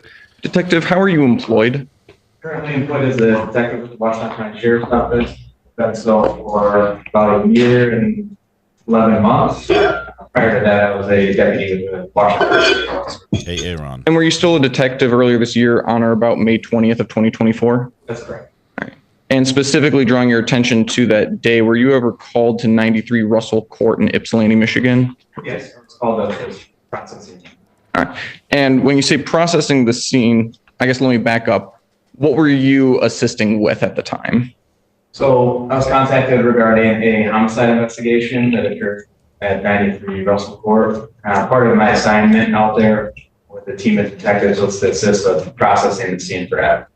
And when you say processing the scene for evidence, what does that process look like? So that's going to include documentation through photographs, identifying items of evidence, including blood, physical evidence, swatted for DNA, plates, marks, things like that. And when you were there, were you the first one to arrive on scene, or who was there when you arrived? So upon my arrival, the scene had already been taped off. It was blocked off by crime scene tape and multiple patrol vehicles. I believe it was Detective Yeager, Detective Morrison, Detective Lieutenant Peltier were on scene, as well as several road patrol deputies. Right. And when you arrived, can you just describe the scene briefly as you observed it when you arrived? Yeah, so when I arrived on scene, 93 Russell Court is at the far north end of the complex on Russell Boulevard, I believe it was. It's going to be the parking, there's going to be a parking lot on either side of the roadway. The parking lot would be on the east side of the street. Again, there's crime scene tape blocking off the parking lot, as well as some patrol vehicles. Access was not allowed by people not authorized to be in the scene. There was a vehicle forward parked in front of 75 Russell Court. I believe that was a gray Ford C-Max, and I believe it was registered. I don't recall who it was registered. I believe it may have been the decedent. Okay. You say that the parking lot was taped off. Did you do an investigation of the parking lot? I did process the parking lot for evidence as well. And did you find any evidence related to this investigation that you thought pertinent? Yes. So in the parking lot were 3 fired cartridge casings. There are 7.62 rounds, which is a rifle caliber. And when you say 7.62, I guess, what does that mean exactly? It's a particular caliber of ammunition. It's commonly used in a rifle or like a AK style pistol. All right. Are you familiar with what a Draco is? I am. Is a Draco capable of firing a 7.62 cartridge? It is. Okay.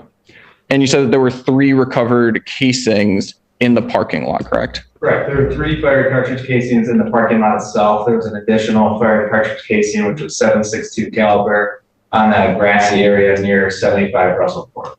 Okay. And when you say casings, this might seem like an obvious question, but how do you know that those shells were fired? So if you look at the anatomy of a bullet or live ammunition, there's going to be the actual slug of the bullet that's at the point, if you will. There's going to be a powder inside the bullet, which is going to be the propellant, as well as a primer. The primer is going to initiate the propellant to react and fire the bullet. The casing was kind of housing all of that. Yeah. And when the bullet is fired, is there an indicator on the primer as to whether or not it actually been fired? Yeah, there's going to be a primer strike on the primer itself, which is the center of the cartridge. That's going to be unique to the firearm. The spent or fired cartridge casings then ejected generally out of the firearm. And so on the cartridge casings that you found, I believe you said there were 3 in the parking lot and 1 sort of in the grass. The primer on those, did it have that indent? Each recovered fired cartridge casing had an indent. Okay, thank you. Did you find any other fired cartridge casings during your investigation? Yes. How many in total did you find, if you remember? Total, there were 11. So there were 4 of the fired cartridge casings outside, and then there were 7 inside 93 Russell Court. And do you know where inside 93 Russell Court those fired cartridge casings were found? Yes. So they were scattered between the entryway, the living room, and the kitchen. Okay. And when you say the entryway, living room, and the kitchen, do you know how many cartridges were found in each one of those areas? So 1:30 this afternoon. 1:30. We'll start at 1. Sure. Yeah. So how's the apartment laid out? So there's a storm door, an exterior door to the apartment, in addition to a main entry door. So when you're looking at 93 Russell Court, which is facing, the entryway is facing the parking lot, which is facing north. The door is the handle's on the left side of the door. So the door is gonna swing open to your right. It enters into a small little like vinyl entry area attached to a living room on the left side and straight ahead. To the right is a kitchen behind the door. Once you proceed through the living room, there's going to be a little hallway with the utility closet and a bathroom, and then a small hallway at the far end, the south end of the apartment. It's going to lead to a bedroom on either side. Okay, so let's start with that entry. I believe you said there was sort of a vinyl entryway. Did you recover any shell casings in that entryway? I did. How many? I believe there was one, and if I recall correctly, marked by a placard number 19. Okay. Let's move on to the living room then. Did you recover any shell casings in the living room? Collected several, yes. When you say several, how many is that? I have to reference my report with the photographs, but I think there were 3 additional in the living room. Okay. And then moving on to the kitchen, do you know how many were recovered, if any, from the kitchen? There were 3 in the kitchen. All right. Did you recover any casings in the remainder of the house? And I believe you testified to it, but just to make sure it's clear, all 11 of these casings, were they all the same caliber, or did you find different caliber casings? They were all the same, 7.62. Okay. Just 1 second, Your Honor. All right. So the witness said he didn't go in the house, but all the bullet casings were found in the house. Let's see, 7 of the 11 were found inside. So either he held the gun inside and fired, or... Wow. Detective, a Draco-style weapon, I know you said that you're familiar with it. Do you know when that weapon is fired, does it eject casings to the right or to the left? Right. It ejects them to the right. All right. Leave no further questions, Your Honor. We will be going live with Sarah Boone sentencing at 1:30. We have people down there at court. I just have a couple of dates to bring this to you. There's one casing in the entryway. Her daughter was inside. And there are 11-year-old daughter. 3 from the front door. There are 3 that would be to the left and 3 that would be to the right. Is that? So right when you walk in the front door, there's going to be one basically directly in front of you. Okay. Just several feet beyond that, there's one that was found behind a bookcase, almost in line with it. So between the wall and the bookcase. Okay. And then there's off to the left, maybe 10, 15 feet in, there's a coffee table. There's a shell casing at the corner of the coffee table, and then another one back where the doorway is to the bed. And then in the kitchen, the doorway swings open to the right. There's a small section of a wall. There's going to be a shell casing kind of near the closet refrigerator area. Behind the door and wall was a litter box. And there's one next to the litter box. And then the stove is going to be at the very far west end of the apartment.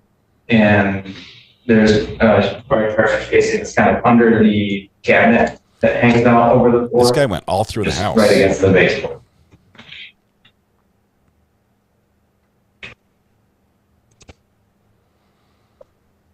May sound.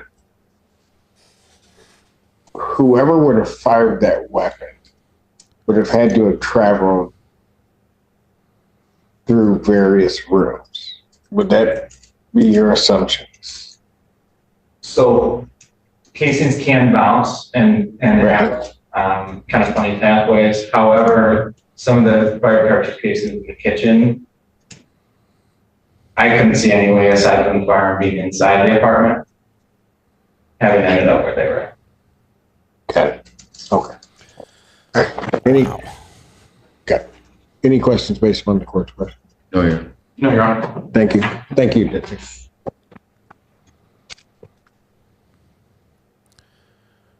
This is just a probable cause hearing, right? This isn't the actual trial. I think they've proven their point. Oh, Detective Brian Yeager. Please come forward and be sworn.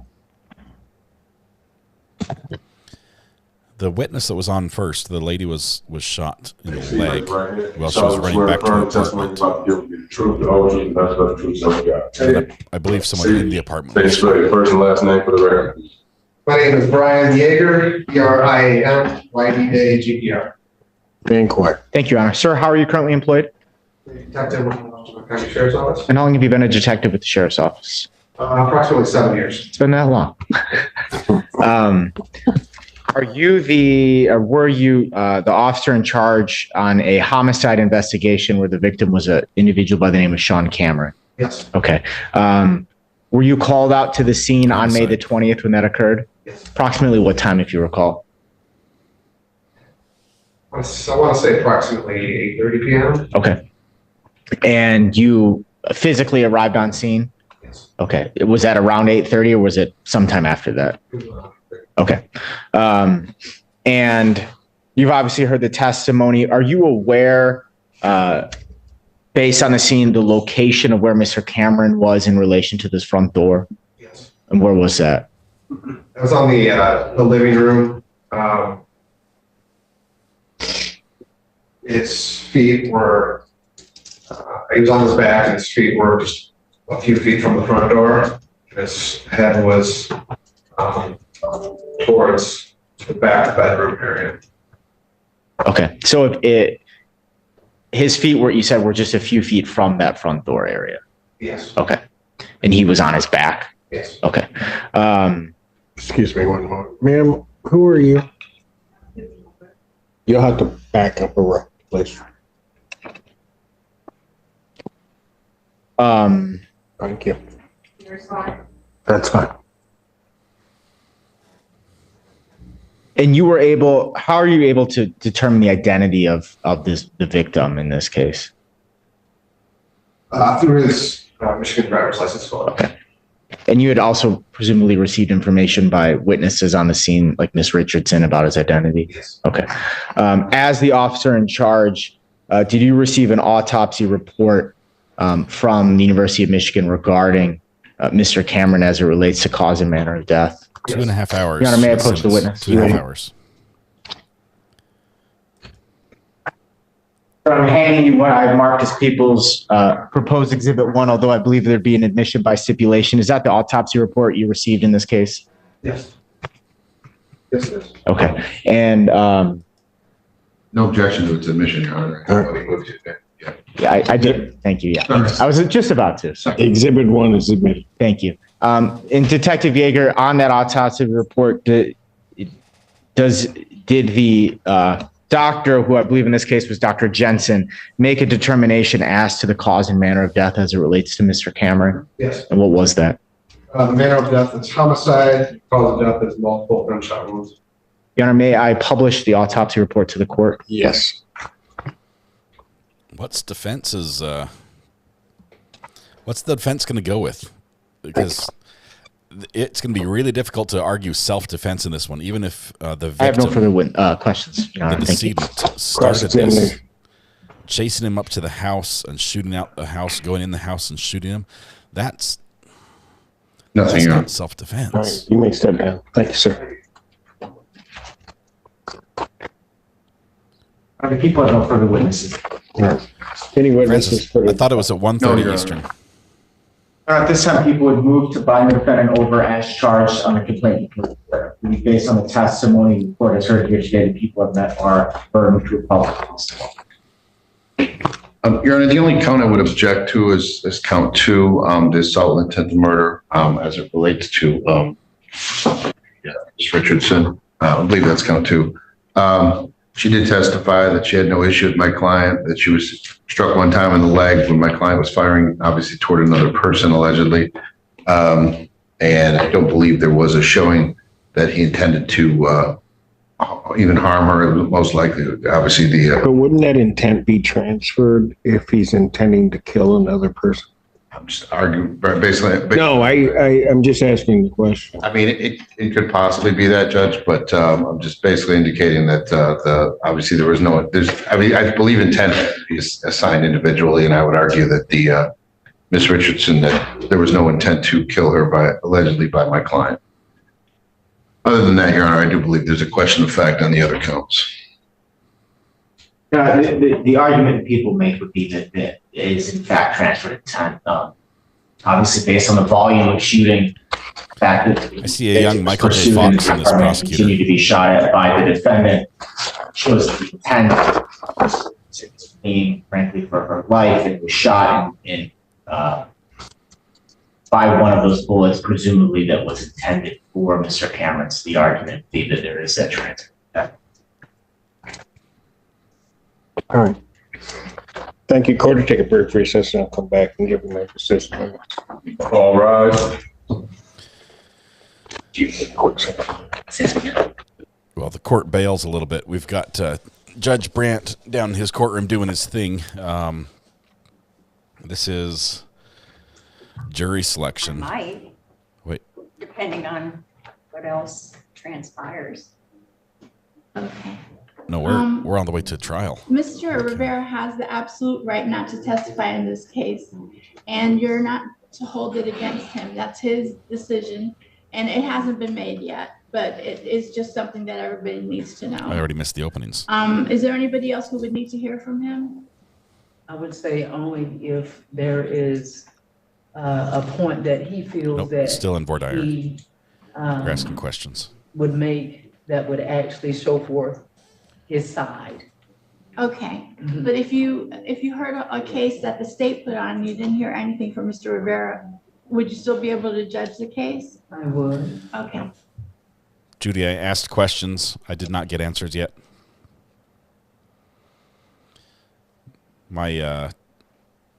Is there anything my person's about really this case good that at reminds anyone encouraging of me anything in to their life? I know you told me make more money on YouTube, but Ms. Beanland, that it answers are reminds you slower. of something in your life. Anybody else? Okay, Ms. Cuellar? My mother was murdered in 2018. Oh, okay. Oh no. And that's part of why you wouldn't be able to be fair? Yes, that's okay. She's now off the jury. Anybody else? Mr. Fernandez? Yeah, I was a victim of child abuse and I worked with victim advocacy groups. Okay, so, okay. We've got people that are yeeting themselves off the jury with a quick answer here. Okay, Mr. Gilmore, I'll pick on you again. If you were chosen as a witness, a juror, would you be able to be independent in your choices? That means if you were with the rest of the people that were on the jury and they all wanted you to vote one way, but you were sure you wanted to vote the other way, could they make you change your mind? Okay. Trying to wrap my head around the What two about bottom you as images. I've never been one to be able to be swayed, so. Okay. Pretty independent thinker, so. Good. Is there anybody that thinks that they would have a problem with that? Okay. This is not Komorowski. This is a different trial. Is there anything that Mr. Sullivan or I haven't asked you that you think we should know? Is there anybody that has anything else to say? Because it's all okay, and now would be the time to do it. This trial's out of Florida. Well, thank you. Mr. Sullivan? I've just got one or two. Rebuttal questions for the jury. Mr. Lopez, I wanted to ask you, I know that English is not your first language. When I was in college, I studied French and Arabic, and I consider myself fluent in both at one point in time. Whoa. But we're going to probably be talking about a special, there's going to be some specialized vocabulary, talking about well, the law, reasonable doubt, the judge will give you instructions. And even considering myself fluent in French and Arabic, I don't know that I would be able to understand some of those specialized terms. Is that going to be an issue for you? All right, you see what I said, so many times in my job, some people don't understand me, I have to say repeat because so many words like, I don't got it, no matter here for 26 years, but I feel, this is the reason I made me feel like, like being betrayed, like, so many people talking technical, whatever, and I don't got it, the whole, thing from my mind. So I guess my question for you is, this is important for Mr. Rivera-Carmona. Do you feel comfortable sitting as a juror on his case, knowing that there may be times where you don't understand the vocabulary, you don't understand everything that's going on? I really don't feel comfortable because I want to tell you, not like. Okay, and I appreciate that. I don't feel comfortable. He's off. He's off. He says So basically. the last thing I want to touch on, Ms. McCarthy asked you about hearing from the defendant if he chooses to take the stand. And Ms. Mulvey, you said that you might hold it against him. Do you understand that, as Ms. McCarthy says, everybody has the right to remain silent? Everybody's heard of their Fifth Amendment rights. Right. As you proceed through and you have the evidence, you'd like that rebuttal to that evidence. And that's what I'm getting at, is kind of going back with my point about the evidence and DNA and stuff. I think everybody would agree you would like to hear what he has to say. Exactly. But the question is, do you need to hear from him? If the judge tells you he's got the right, he doesn't have to take the stand, and if he doesn't, you can't hold that against him. Yeah. Can you follow that instruction? Yes. Can everybody else follow that instruction and not hold it against him? All right. Thank you. Counsel, whenever you're ready, you may approach. Also, Mr. Fun. Now they're going to pick the jury. We're going to go back to Judge Cedric Simpson as soon as he comes back with that decision, which I think will be to bind over the defendant for trial. It's a lower threshold than a conviction, but a probable cause hearing. So.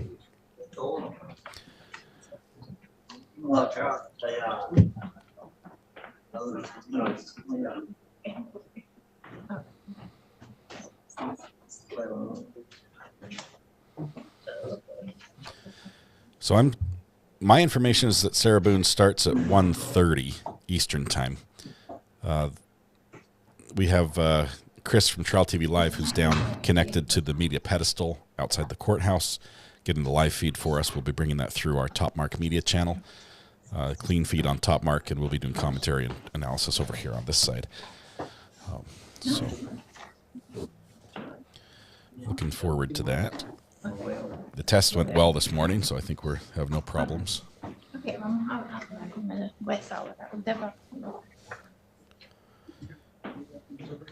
yes. Ladies and gentlemen, I apologize. I'm going to have to turn around and put my back to you where I can hear the attorneys. I'm not being rude. That's just the way this courtroom is designed. I apologize.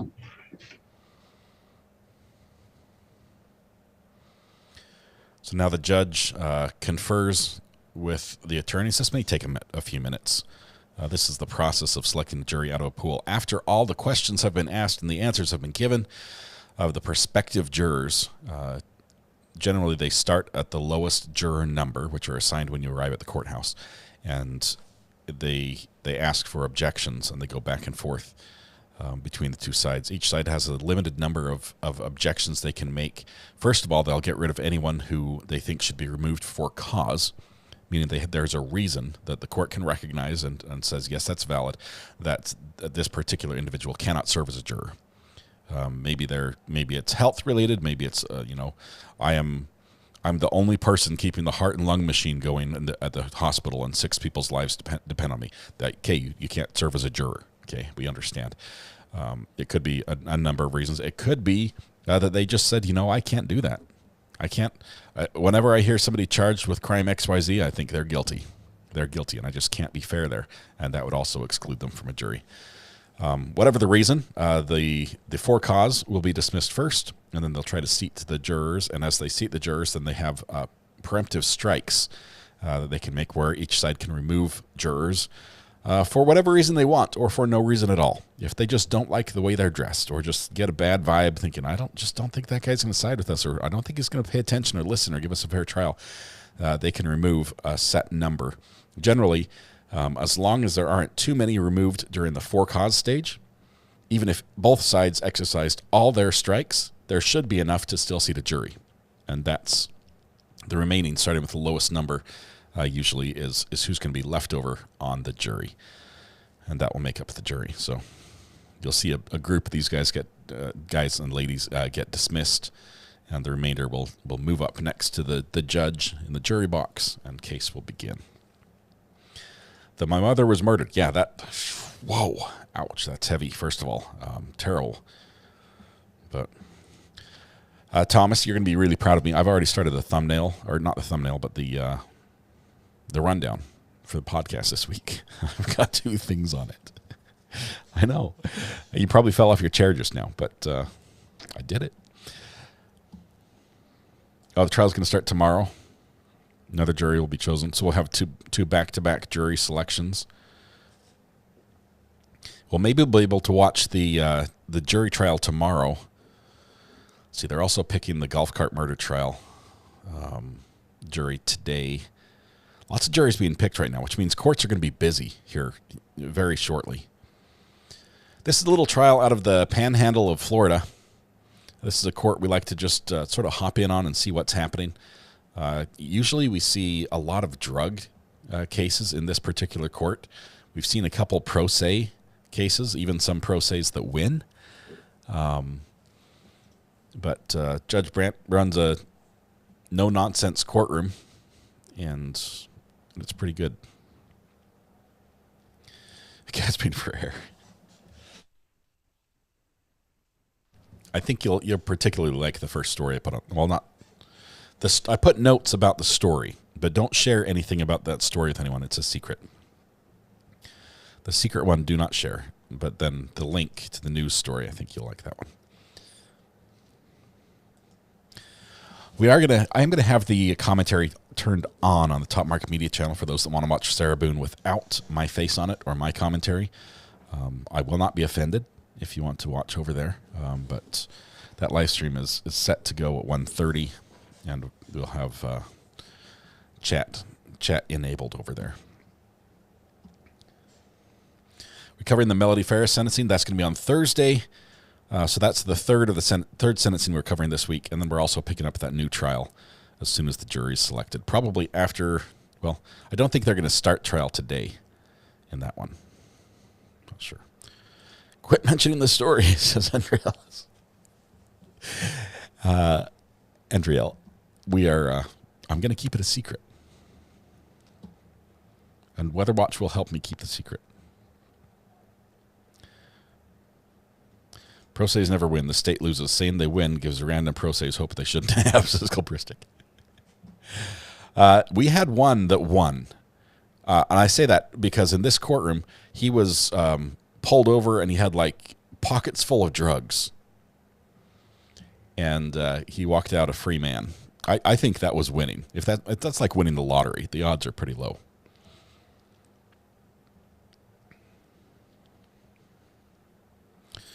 Did I spell sentencing with an E on the stream? I fixed it, so hopefully I did. Yeah, I fixed it.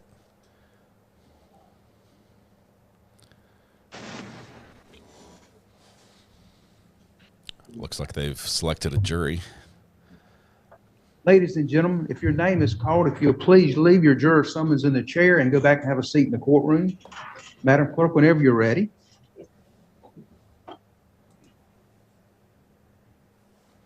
Cheryl, we're planning on covering that one. I don't think anyone's covering the jury selection, though.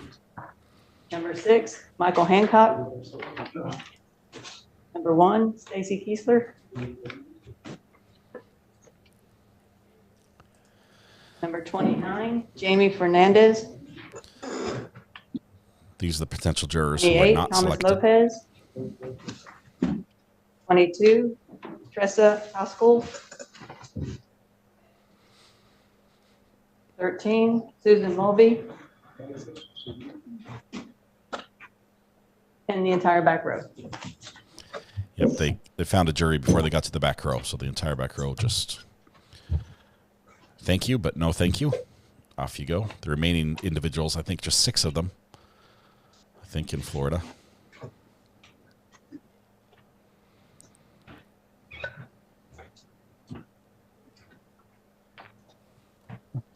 Mr. Sullivan, Ms. McCarthy, does this reflect the jurors that we've selected to try the case? No, John. All right, to the jurors left in the courtroom, that includes your jury service for this week. You are free to, before you rush out of here, you're free to go about your day. That satisfies your jury service. I want to thank you again for your service. I know everyone had somewhere else to be this morning. This was a busy time of the year. But I'm serious. This is what separates us from the majority of the world. We have citizens. We don't have 3 judges in black robes sitting up here sitting in judgment of people. We have citizens such as yourselves that come and do this for us. And that's why our country is the greatest country in the world, in my opinion. But once again, that satisfies your jury service. Make sure you have all your belongings and you're free to go about your day. Have a good day. Ladies and gentlemen, you've been selected to try this case. In just a moment, I'm going to have you, you'll be free to leave the courthouse. You'll walk out with the clerk and she'll get your contact information. You'll come back tomorrow and just come into the front door. Deputy Dexter, do we know where the jurors are going to be at this time? Okay. When you get to the courthouse tomorrow, let the bailiff at the front door know that you're on the jury with Judge Clark. You're trying that case in Judge Clark's courtroom and do what they tell you. Do not come to the courtroom until you're with all the jurors and escorted by the Bay County Sheriff's Office. So wherever they tell you to go there and wait. Do not discuss the case among yourselves or with anyone else. Do not check any media sources such as radio, television, or the internet. Don't use your electronic devices to find out any more about the case you know right now. If you see Mr. Cabana or any of the attorneys out and about and they recognize you as a juror, they'll do everything in their power to avoid you. They're not being rude. They're doing what they're supposed to. If they were on the elevator and you stepped on, they would probably step off. And that's not being rude. They're doing what they're supposed to. With that being said, if you'll follow the clerk in the back and she'll get your contact information. If you'll be back at 8:45 tomorrow, we're going to start no later than 8:45. You know, it's hard to find a parking space. We're going to start at 9 o'clock. Thank you, each of you, for your service. This is one particular courtroom where the jurors are shown. The names that we heard are the people who were not selected, so we do see their faces, but we won't hear their names during the trial. That's going to start tomorrow. They're going to do another jury selection after this, different case coming up. Might also take place tomorrow as well. But we're still waiting for Judge Cedric Simpson to come back and make his decision on probable cause for this. Someone can have a seat. Counsel, thank you for your diligence getting that jury. Anything we need to address on this one before trial tomorrow? Is there anything else we need to do on the record? Or can we go ahead and go off the record? No, Your Honor, we have nothing else. All right, if you want to go ahead and take, let's wait till all the jurors out of the door, then we'll take Mr. Cabana back. Okay, so they're done. They're done with this one. Still waiting for. Why'd it get so dark in here? What happened there?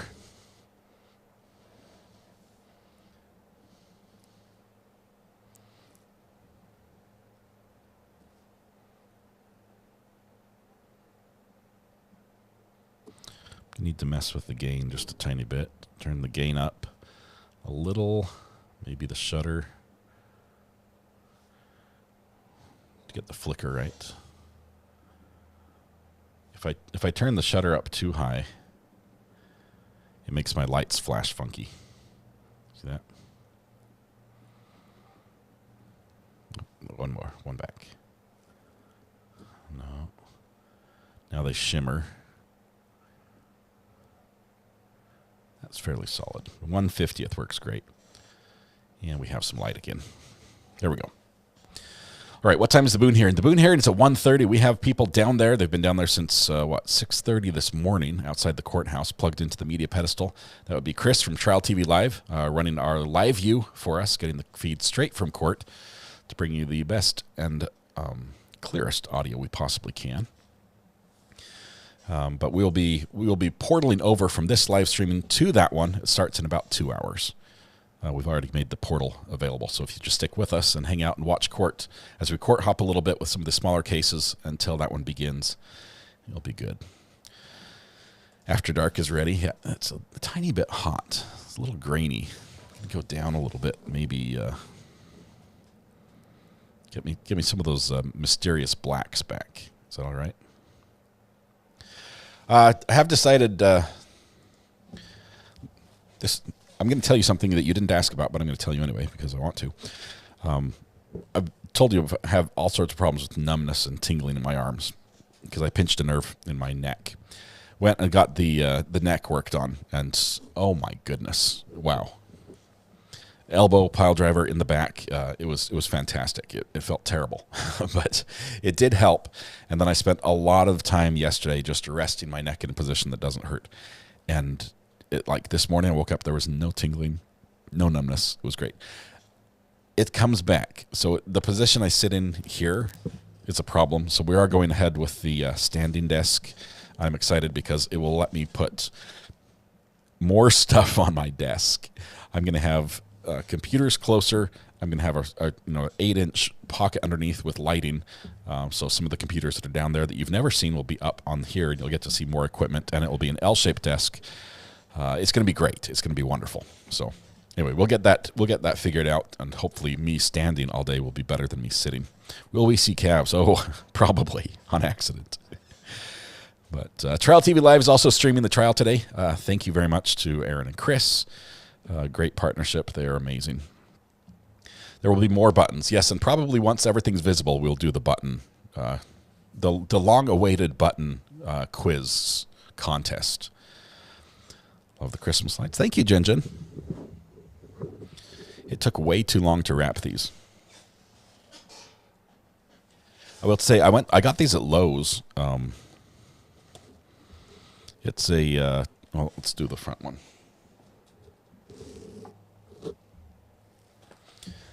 Oh, it's green. That's a problem.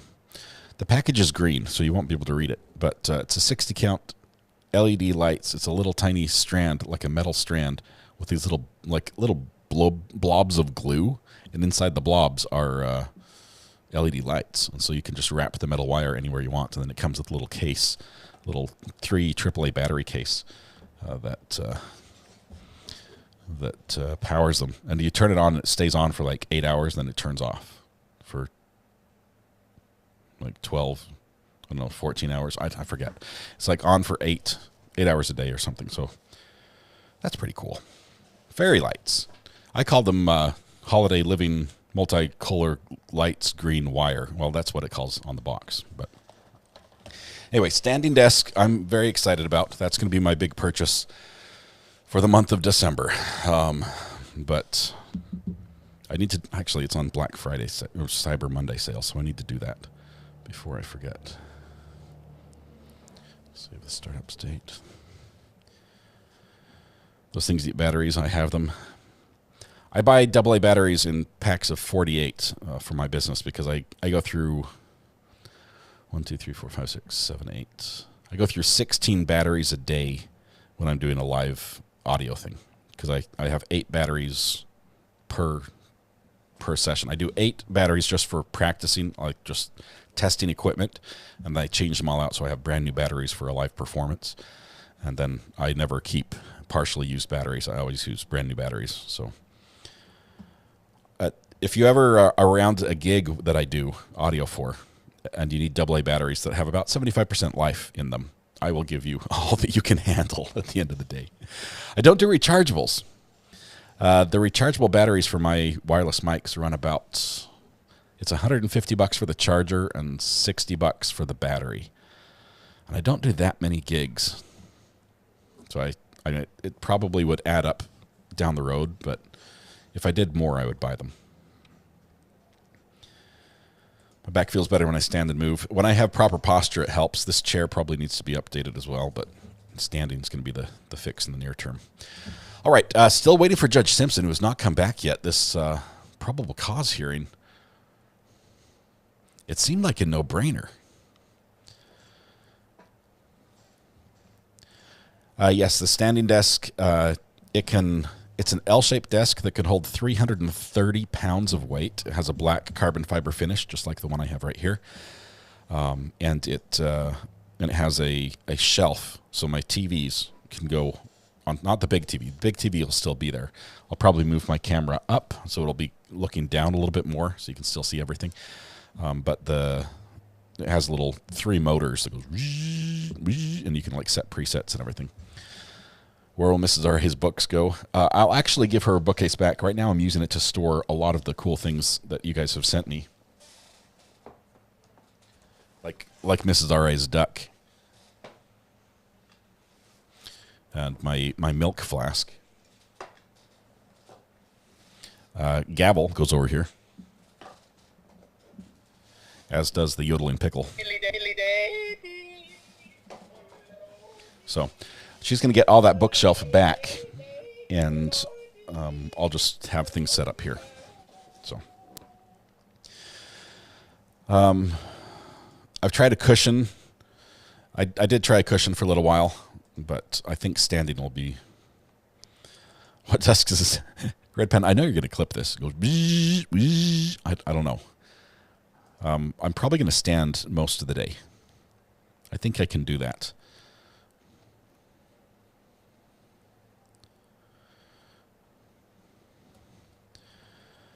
Mr. Bones might be on there. We've also got Lady Justice, who might be featured prominently on the desk. It'll just give me so much room because it's wider than this desk is wide, and it's got another third on the other side, so it'll be like a wraparound. I'll probably move everything forward a little bit, and you'll just be able to see more of it.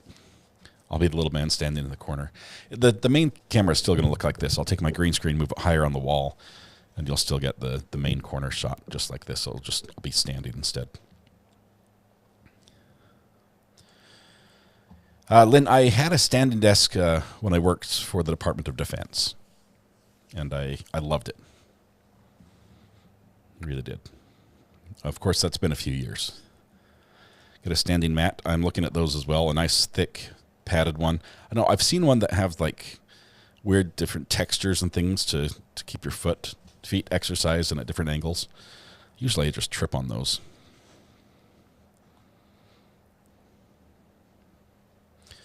Debbie, you've got a gaming chair. Those help. I want a judge's chair. That's the thing. I don't think I can be as cool as some of the judges, but will the Screaming Goats bookcase the pickle? What? Will the Screaming Goats bookcase the pickle? They're all going to be on the desk, I think. Everything will. But Judge Simpson taking his sweet time. Not sure why. Let's see if Judge Clark's doing anything else.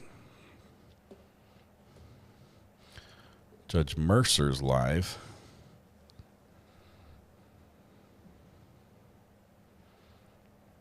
That waives the rights I've just mentioned and formally enters your plea, Ms. Warrington. Yes, sir. And Your Honor, the state would request that she be adjudicated guilty. She has multiple priors for no valid driver's license. I believe I counted 6 maybe, but 5 of them were withheld. 1 was adjudicated.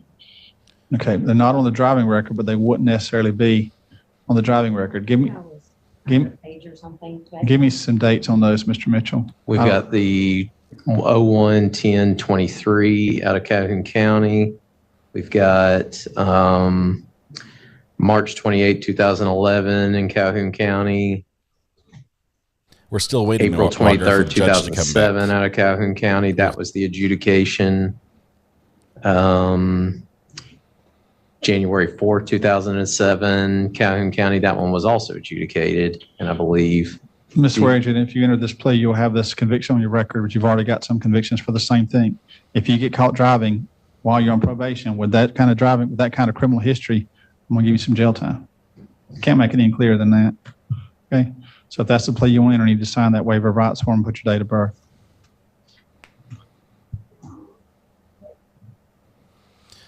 Yes, Jules will be in the courtroom today. I think she's feeling good. She's trying to be there for sentencing. Have you ever taken the driving test? You might want to think about it. Get your license, ma'am. Save you a lot of money. How'd you get here today? What's that mean? That may be a problem. What'd she say?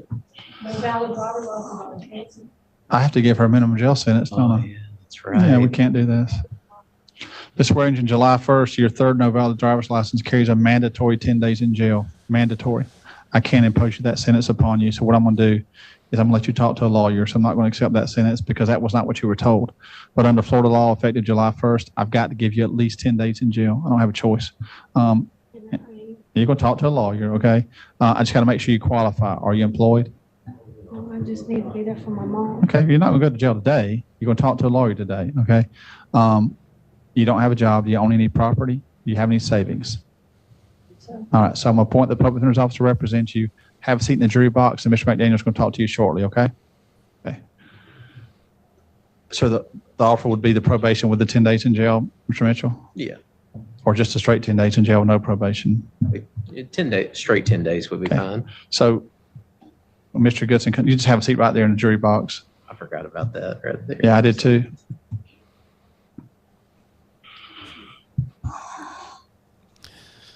July this year, though? July 1st, 2024 is when the law changed. Third time driving without a license in Florida. Mr. Goodson went in there. You will So, ladies and serve gentlemen, 10 I think days. Mr. McDaniel has spoken to everybody. Is there anybody here who has not talked to him yet? You ladies need a restroom break? Y'all good? Sir, I just had a plea bargain for 6 months probation. Okay, we're going to take care of those cases. I think he's talking to his last case. Yeah, I told him about her. But the state's offers 10 days in jail, straight 10 days. He needs to know that too. And if she wants to report later, given her mother's situation, that's no problem.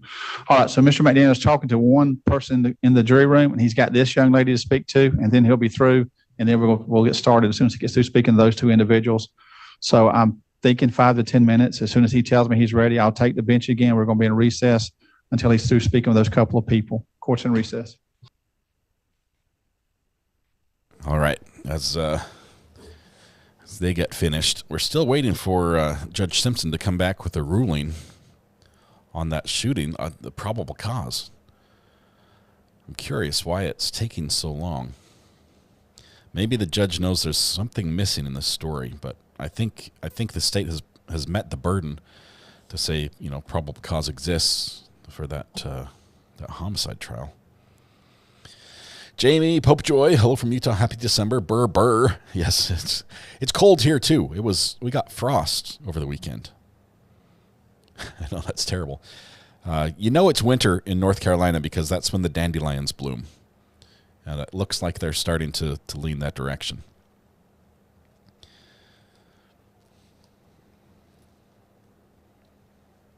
Maybe he just forgot to turn his camera on. He's been pretty good about turning it on. This morning he's been on and off 3 or 4 times. We've got the audio turned on, so if his audio comes on, you'll hear it first right here. Justice Obsessed, welcome. Good to have you here. It's easier to chat when caught up. Yes, it makes more sense that way. Peter Tragos just popped up on my screen. Hey, Peter, how you doing? It's an old one.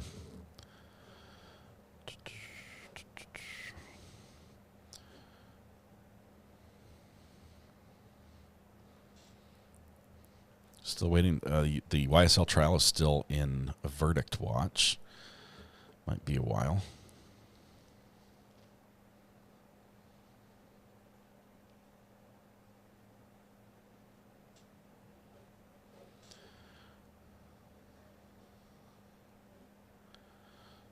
Let's see this one.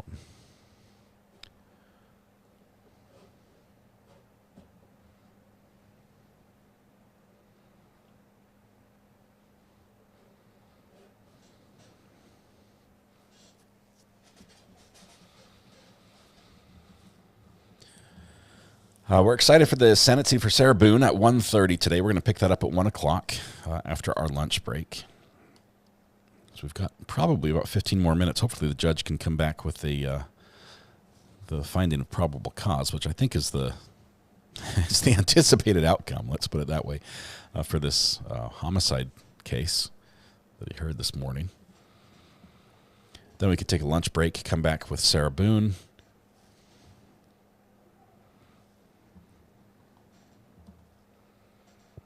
Would not want to be on the YSL jury. Nope, they're almost done. They're in verdict watch. I mean, it's not going to be fun either way. They've had, 167 days of testimony or something? It's a long one. So YSL still going. It hasn't quite finished. We're just waiting for the big finale at the end. Can you imagine if the jury acquits the remaining defendants? And I realize they all sort of faced a little bit different charges. They weren't all exactly the same. But how would you feel if you were one of the defendants that took a plea deal and pled guilty, and the remaining ones get off scot-free? I don't think they will, but maybe he'll be hung. Might be hung. That would be fire. A lot of people would be talking about it if that happens.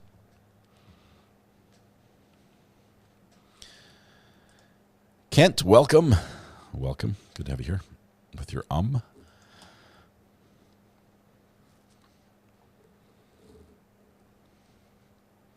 Judge Simpson is making us wait here.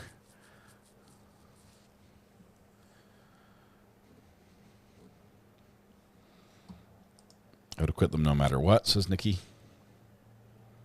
Not a retrial of YSL. Can you imagine? We're going to pick a new jury. The last one went for a couple months, half a year, and then failed to be able to reach a verdict. 3 feet of snow in Erie, PA, calling for another 2 feet by tomorrow. Ashley, you chose poorly. I realize you might love in your heart Erie, PA, and just, being a Pennsylvanianite. What is a Pennsylvanian person? Is it Pennsylvanian? It might be in your blood, but if it snows 4 feet, you're in the wrong place, or 5 feet even. Yes, it's fun here. Love PA. Love PA. We've got a lot of people. Pennsylvania. A penny. Ooh, a penny. That makes it simpler. Pennsylvanian. Yes, Retro. We're gonna be jumping to that case. Here's what we have on schedule. Oh, Judge is back, so hold on. Here's what we have on schedule. We have Sarah Boone today. We're down there in Florida for that one, and we've got Ashley Benefield tomorrow. We have the burn pile sentencing on Thursday. So 3 sentencings we're going to follow. And in addition, the wedding DUI golf car crash trial starts. It is in jury selection starting today.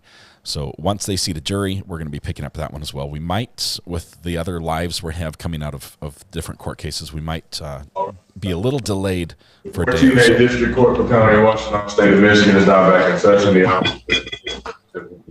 You may be seated.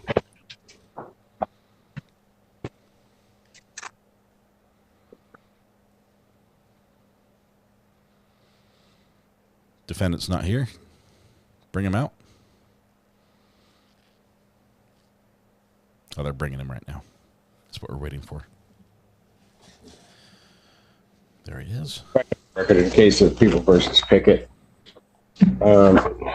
Court wanted to take a look at some things based upon the testimonies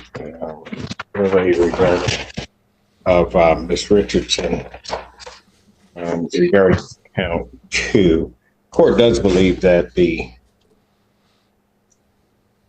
intent of the defendant, or at least the circumstances of the testimony in case, indicate that the intent was to indeed kill and murder the decedent, in this case, Mr. Cameron. The court also believes that it may become a question of fact as to the intent, but that transferred intent of the assault with the intent to murder would apply to Miss Richardson, and the firing of that weapon in that direction based upon her testimony as she is headed toward the front door. What factually I would say is, it's not problematic. But may just be Miss Richardson's the entirety of Miss Richardson's recall. There is one way in and out of that unit, as testified to, and that Mr. Cameron headed toward that front door, which the court believes is where Miss Richardson was shot and went down, and then the defendant at some point was inside, particularly given the ejection of the cartridges indicates that he was inside, facing different directions, although there can be some ricochet. The 4 cartridges in the 3 in the living room and the 1 in the entryway and then 3 in the kitchen indicates that the defendant was present in various parts of the front part of that unit. Given all of that, the court does believe that the people have indeed sustained their burden, showing each and every element of the offenses as charged. There is, however, the court is going to add an additional charge, and I will add it in this way, where it may reduce the penalty, but the discharge of a firearm at a dwelling. Believe that the testimony from Ms. Richardson reveals that that firearm was fired outside toward that dwelling, that this dwelling was occupied, that she, while not in the unit, was in close enough proximity to be a person injured, which would make it a 15-year offense. But ultimately, the firing resulted in a death, and the court believes that it would be proper to add actually an additional life offense of the intentional firearm, the additional charge of intentionally firing at a dwelling that is occupied or reasonably should be known, or potentially occupied, I should say, as the statute reads. That resulted in the death of Mr. Cameron. So for those reasons, the court will add a count 7 of that charge, that being under section 75234B, as well as an additional count of felony firearm, with the predicate offense being the intentionally firing a weapon or discharging a weapon at a dwelling. So the people having sustained a burden defendant is bound over to circuit court on all now 8 counts. I will have an amended information prepared consistent with this court's final. Wow. Did the work for the prosecutor. Your Honor, I would waive any further reading based on the court's additional charges and charges, even though I know the filed amended information, Your Honor. We're prepared to proceed with the agreement. Would waive any further reading, stand mute. Defendant having waived formal reading, standing mute to all 8 counts. Court will enter not guilty plea. Pretrial in this matter will be set for January 23rd at 1:30 before Judge Slay Thursday. January 23rd, 2025, 1:30. And that's a Slay Thursday, which is just going to be Slay. Thank you. Before Judge Slay. Oh, okay. Gotcha. I had a good friend whose parents were from Gaylord, Michigan, and he raised Texas Longhorns. As did I. Thank you. The parents, the dad did. Big old, huge, massive Texas Longhorns. We have Judge Slay. He said, continue to ask. No, that's fine. I will say, I feel sad, but it's fine. I don't know. Those folks are with. Those folks are with. Okay. Well, hang on. Okay, you guys can leave, and you guys are with here on behalf of the defendant. You guys need to remain in the courtroom till we release you. All right, go ahead.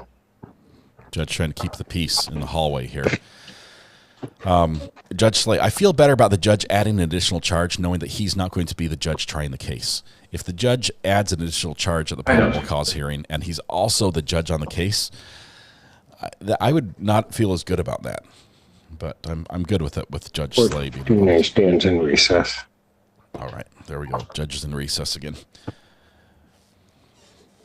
All right, we got it in before lunchtime, which was just great.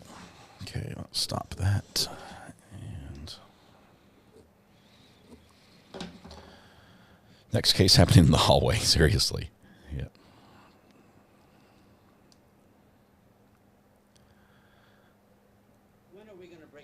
If state can't prove that additional charge, jury may find that not guilty, but seems like there's multiple charges, so will hardly sink the entire case.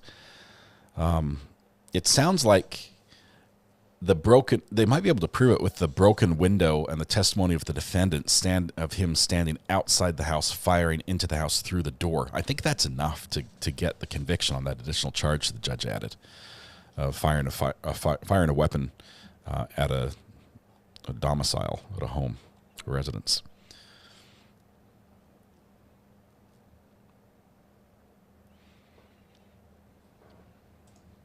All right. We are 1 hour away from our Sarah Boone live coverage out of Florida. Thank you once again to Trial TV Live, who's down there in court with us, for us, I should say. Trying to get this just perfect. I think that'll work. So we have a live stream coming straight out of court from Sarah Boone. We're going to bring that to you in 1 hour. We have a live stream set up on this channel. We're going to portal to it, but we get a 1 hour lunch break because we're still trying to, slowly get back from the Thanksgiving sleep that we've all enjoyed this last weekend. So we get a 1 hour lunch break to get a little bit of leftovers. After today, I think the Thanksgiving leftovers probably might need to be thrown out. Just saying. I'm not a big fan of keeping them for a full week. That could cause more problems. And pumpkin pies as well, especially. Pumpkin pies are the first things to go bad. So, Just a Girl Baking, making soup. We'll be right over. What kind? You know my favorite? Wisconsin cauliflower, but get it from Cafe Zupa's. Oh my goodness, that is delicious. Yes, I give you permission to throw out not only the leftovers, but the bowls the leftovers were in. Nobody likes dumping the leftovers out. Hopefully you use disposable ones to throw everything away. Oh my goodness. Have a family of pigs, didn't have any leftovers, says Melpoy. What's going on with Sarah right now? It's sentencing today, Vivian. It's sentencing for her conviction. There's probably going to be maybe some testimony. Don't know how long it's going to take. Scheduled to start at 1:30. We'll be back at 1 o'clock to cover that. We'll have a live feed from the courtroom for you here with me in the corner. And if you don't want me in the corner, you will have the live feed over on the Top Mark Media channel, which is we're providing for everyone to use if they need to. All my leftovers got moved to freezer on Saturday. That's the way to do it. Sauerkraut. On Sunday, I ran into a lady that she's Hispanic and she cooks, and I asked her what she makes for the holidays. 15 minutes later, she makes. I'm going to their house. Oh my goodness! Everything from pork to ham and turkey and everything else, and just a zillion. It's like, man, I need that food in my life. After she described it, it was delicious. I never had it before, but I'm like, just the way you're describing it, I'm hungry again. All right, Sarah at sentencing was not intentional. Know that it was not intentional. We're having a good day. We were having a good day. That's not going to fly. It really won't. Turkey pot pies the next day and freeze them. My turkey went to the cat, unfortunately, so no leftover turkey here. I pretty much cooked the entire. I don't know what it was. I'd say that if the turkey had its arms and legs, which it didn't, it was just a torso of a turkey. It probably would have been 20 plus pounds. It was a big turkey, but it was just the body. It had removed its arms and legs. I thought it was just a massive, turkey breast, like the kind you see in the deli, where they'll slice up for you for like way too much money. No, it was mostly bones. Turkey torso. Yeah. It was just the meat. We did not give the bones to the cat. But apparently, if I don't cook it well, or I don't trust that I cooked it well, it's all cat food. But it was pink. It wasn't like, okay, there's like raw chicken look, and then there's pink. And this was pink. It was not the raw look. The turkey was dry. I think the cat even complained a little bit about that. But anyway, neither here nor there. We're going to go ahead and go to lunch. We will we'll sing you out. Not sing, but we'll play you out with the music here. We'll be back. When we get back, we're going to be following Sarah Boone, so please join us. Bring a friend. We'll be covering that live from the courthouse in Florida. We're going to see the sentencing today. It's been a long, long time.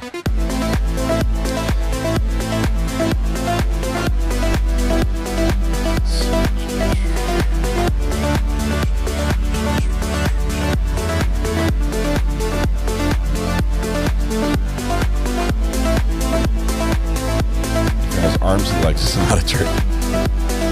There's a turkey leg. It's got wings and legs. Sorry, the arms. Yeah. Okay. Potato, right? All right. Tonight when you go home, please hug the people you love. Smile at someone to make their day just a little bit better. And please stay safe till we go live again in 1 hour with the Sarah Boone sentencing live from Florida. Thank you once again to Trial TV Live, who is down there at the courthouse getting us connected, bringing us the live feed courtesy of our live view device. We'll have that for you when we come back. Enjoy your leftovers. Don't eat too much. We'll see you on the flip side. Bye.